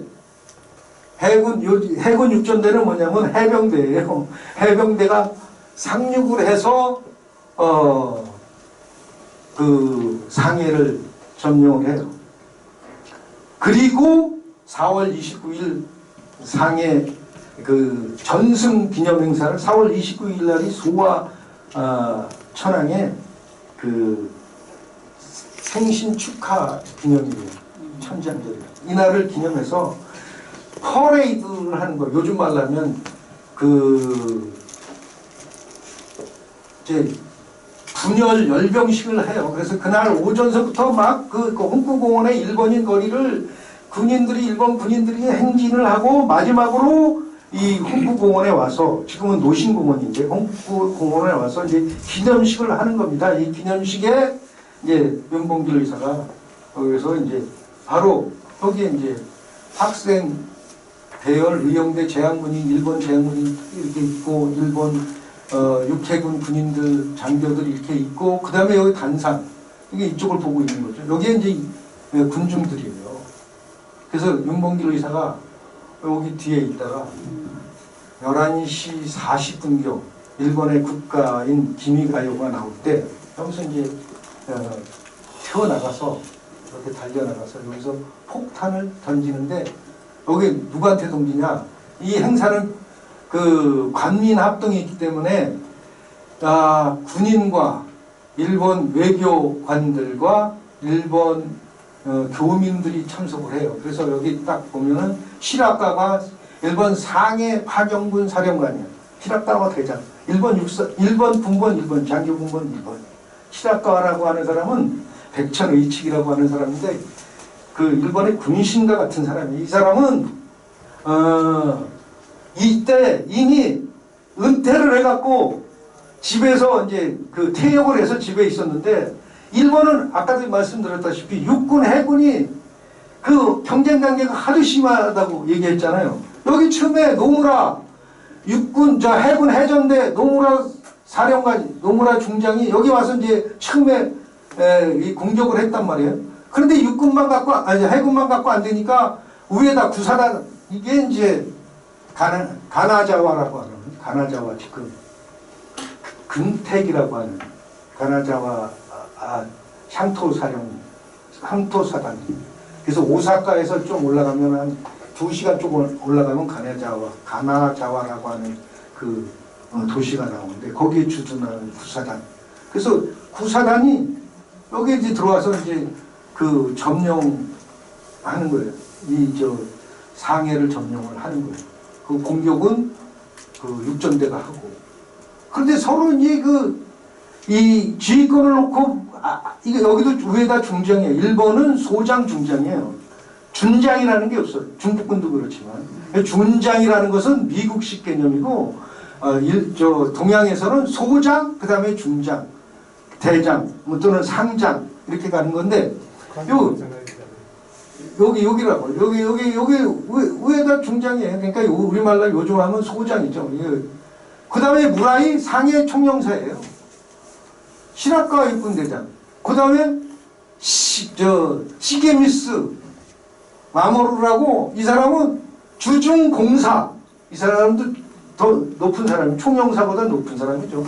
이게 나중엔 미주리 함상에서 일본의 마지막 외상으로 항복 외가다 앞에서 항복 문서 조인한 사람. 다리 쩔뚝거리면서 그 다리 쩔뚝거리는 게 바로 윤봉길 의사 폭탄 맞았어요. 가하바다라고 일본인 교민단장. 여기서 이렇게 기념식을 하고 11시 40분경에 기미가요가 흘러나올 때 다 애국가 부르는데 다 있을 거 아니에요. 여기서 윤봉길 의사가 태어나면서 여기다 폭탄. 그래서 시라카와는 그 복부에 상을 입고 바로 죽지 않고 약 5월 26일 날 5월 26일 날 죽는데 그래서 그 다음에 그 옆에 그 위에 가는 그 다리가 날아가고 노무라는 눈이 날아가고 시게미스는 다리가 날아가고 여기가 가하바다가 현장에서 죽고 교민단장이 여기 그래서 윤봉길 의사를 데려다가 어서 사용시켜요. 가나다와 구사단. 일본이 우리가 일본 행동에는 다 복선이 있어요. 그냥 넘어가면 안 돼요. 그 여순 감옥에서 안중근 의사가 1910년 3월 26일 날 10시에 오전 10시에 사형 집행이 되거든요. 교수형으로. 왜 10시에 했는지 아세요? 9시 반에 안중근 의사가 밑도를 쐈는데 바로 죽지 않았어요. 세 발 맞고. 그래서 열차, 특별 열차 안으로 옮겨서 응급조치를 하다 10시에 돌아갔어요. 10시에. 그 시간에 맞춰서. 신학과는 일본에서 완전히 군신이니까 일본 천황이 특별히 일본 국내의 최고의 외상 전문가 미국조이 같은 사람을 보냈어요. 그래갖고 차도가 좋았어요. 그래갖고 천황이 기뻐갖고 이 사람이 또 미국 무관을 해갖고 포도주를 화이트 와인을 좋아한대. 그래서 화이트 와인을 하사를 했어. 그랬더니 아이 천황께서 하사하신 이 화이트 와인을 내가 안 마시면 안 되지. 그냥 한 잔 저 옆에서 말리는데 안 된다고 한 잔 먹고 극도로 악화돼갖고 이게 5월 26일 날 죽었는데 이게 악화되니까 이게 안 되겠던 거야. 그래서 급히 상해 군법회의를 열어갖고 군법회의는 군인들에 대한 살상이기 때문에 요즘도 우리나라도 단심이지만 일본 단심. 군법회의를 열어갖고 5월 25일 날 윤봉길 의사한테 사형을 선고를 해. 그래갖고 정신 혼몽한 그 실학과한테 가서 뒤에다 대고 윤봉길이 오늘 사형 선고 받았습니다. 얘기를 해요. 알아들었는지 모르게 그 다음날 새벽 6시 12분인가 죽어요. 근데 윤봉길 의사 언제 사형 집행하는지 아세요? 가네드라 구사단 그 공병창에 데려와갖고 7시 12분에 총살, 또 군법은 총살이잖아요. 총살시켜요. 딱 시간 맞춰서 죽은 시간 맞춰서. 야, 우리가 그렇게 해서 우리가 광복을 이룬 겁니다. 그 후에 이거예요. 그래서 우리가 이렇게 독립운동을 했기 때문에 43년 11월 27일 날 이 카이로에서 이 군부 순회잖아요. 저 연합국 군부 순회 이 대통령 이게 여기 장개석, 루즈벨트, 처칠, 송미령, 장개석 부인. 그래서 장개석 당시에 총통이 일제평화 후에 한국의 자유독립 국가로 만들자고 해. 그런데 제일 반대한 게 처칠이에요. 왜? 인도 문제가 걸려 있으니까. 그리고 여기는 좀 중도적 입체였었는데 이 사람들이 다 장개석한테 그 빚을 지고 있었어요. 장개석 말을 안 들으면 안 돼. 왜? 이 43년이에요. 그래서 한창 태평양 전쟁이 막 심할 때요. 일본군이 막 밑에서 위로 막 치고받을 때요. 근데 여기서 장개석이 항복해버리면 미국 큰일 나는 거예요. 태평양 전선에서 완전히 밀려버려요. 지금 일본군이 버마를 거쳐서 인도 국경 지역까지 왔는데 장개석이 항복해버리면은 인도를 그냥 뺏겨버리는 거예요. 그러니까 장개석 말을 안 들을 수가 없었어요. 그리고 장개석이가 그 말 하러 갈 때 김구 선생이 장개석을 만나요. 조수왕 선생하고 누굴 만나는 이청천을 대동해. 이청천이 일본 육사 선배야, 장개석이. 그래서 가서 꼭 이걸 넣어달라고 카이로 선언을.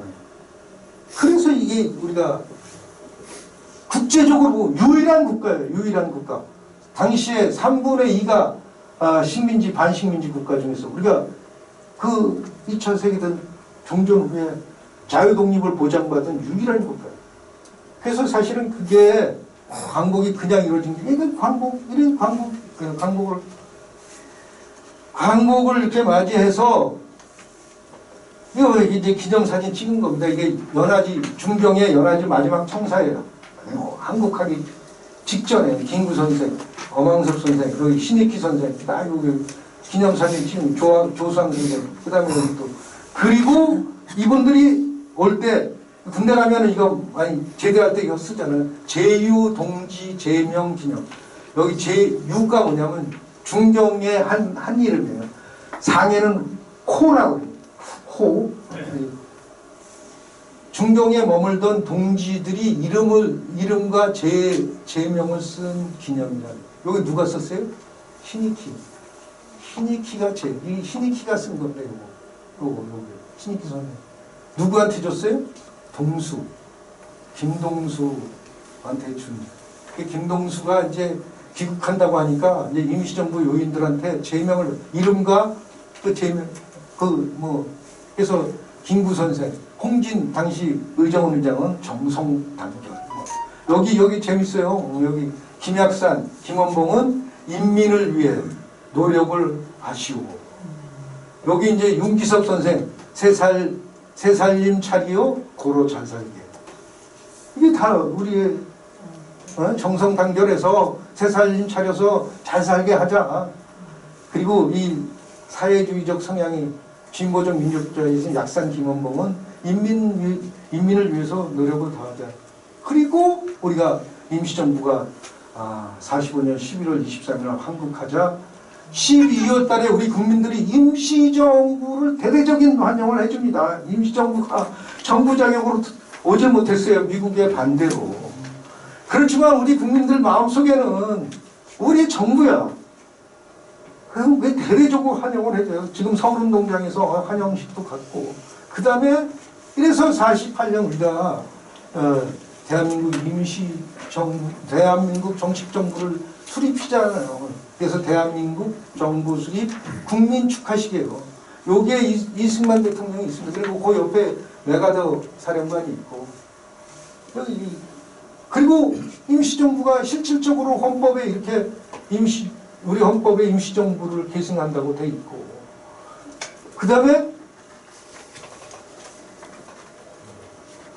이 헌법에 이렇게 헌법에도 법에도 이렇게 임시정부를 계승한다고 정해놨고 또 실질적으로도 우리 대한민국 정부 관보 제1호에 이때 벌써 헌법 전문을 실으면서 연호를 대한민국 30년 임시정부 그 연호를 그대로 쓰고 있었어요. 그리고 실질적으로도 우리 초대 국무위원들 봐요. 대통령 이승만, 우리 상해 임시정부 초대 대통령이잖아요. 국무총리, 나중에 이제 부통령 이시영, 상해 임시정부 총장이었잖아요. 그 다음에 국무총리 이범석이 광복군 참모장 하던 사람. 다 임시정부 출신들이 많잖아요. 여기 이승만 대통령, 이시영 부통령, 국무총리 겸 국방부 장관, 그리고 무임소 장관 이청천, 한국 독립군 사령관. 실질적으로도 임시정부를 계승하고 있다. 그래서 아까 좀 제가 말씀드렸다시피 우리가 무엇을 이어갈 것인가? 국민주권의 민주국가 인형을 우리가 이어가야죠. 그거 우리가 헌법에도 이렇게 써 있어요. 전문에뿐만 아니라 헌법 제1조 대한민국은 민주공화국이다. 공화제로 함. 요게 지금 현행 헌법 제1조예요. 대한민국은 민주공화국이다. 주권은 국민에게 있고 모든 권력은 국민으로부터 나온다. 이걸 지금 국민 주권의 민주 인형을 우리가 계속 이어가고 있는 것이고 또 우리가 뭘 이어갔냐? 지금 무에서 유를 창조하는 독립운동의 역동성. 우리 독립운동 돈 있었어요? 사람 있었어요? 아무것도 없어요.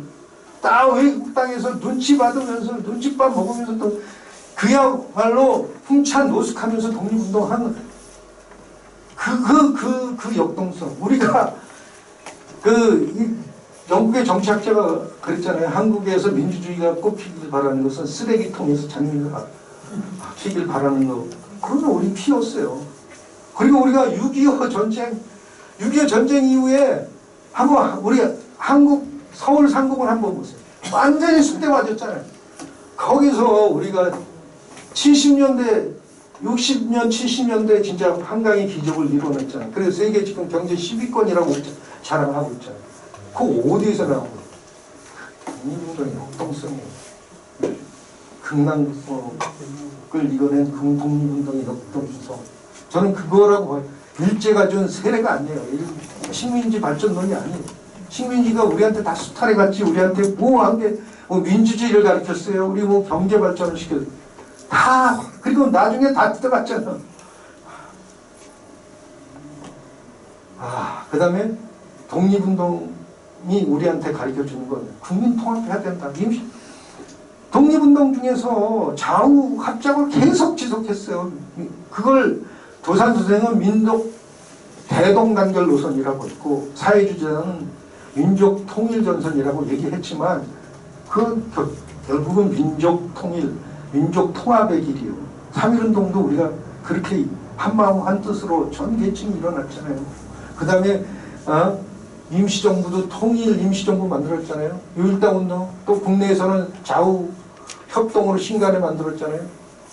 그래서 계속해서 해방 이후에도 남북 협상을 통해서 통일국가 만들려고 노력했었고 뭐 지금도 뭐 남북 교류 협력을 하려고 해서 애쓰고 있고 이런 것들 그다음에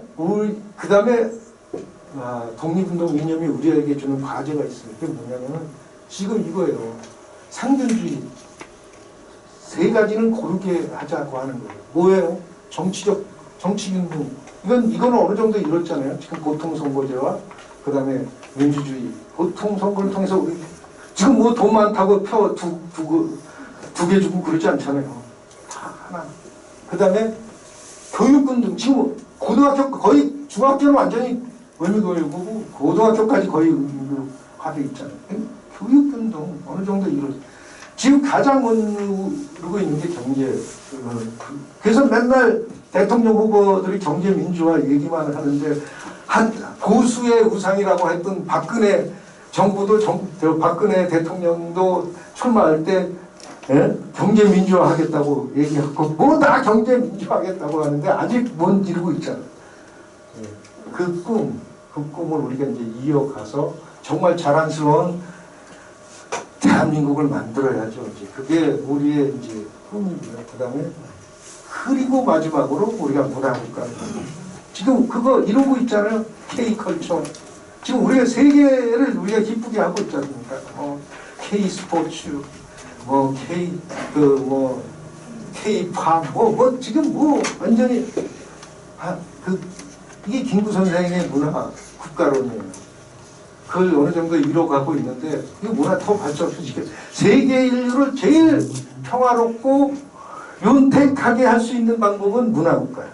문화로 하나가 되는 거예요. 그 문화가 똑같은 문화를 갖는 게 아니라 각자 고유의 문화를 세계화하는 거예요. 세계에 다.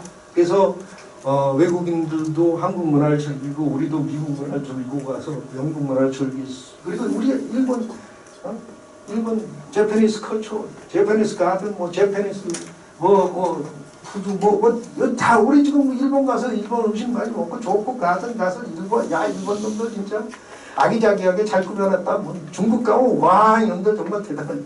그게 그래서 다 인류가 하나가 되는 거죠. 세계 일가 사상이 사실은 그 문화의 힘. 그게 아나키스트들이 꿈꾸던 세상이었어요. 그렇게 문화가 발전하면 사실은 국가 권력이라는 거 이거 괜찮아지죠. 근데 하여튼 우리가 꿈은 아까 얘기했지만 경제 민주화를 좀 더 닥치고 그리고 지금처럼 K컬처를 세계화해서 전 인류가 한국 문화를 맡고 그리고 향유하게 하면서 문화 발전을 이룰 수 있는 그런 날을 기약했으면 좋겠습니다. 그래서 제가 100주년을 맞이해서 쓴 책인데 이렇게 해서 강의를 끝내겠습니다. 질문 있으시면 좀 얘기하시죠. 시간이 좀 부족해서.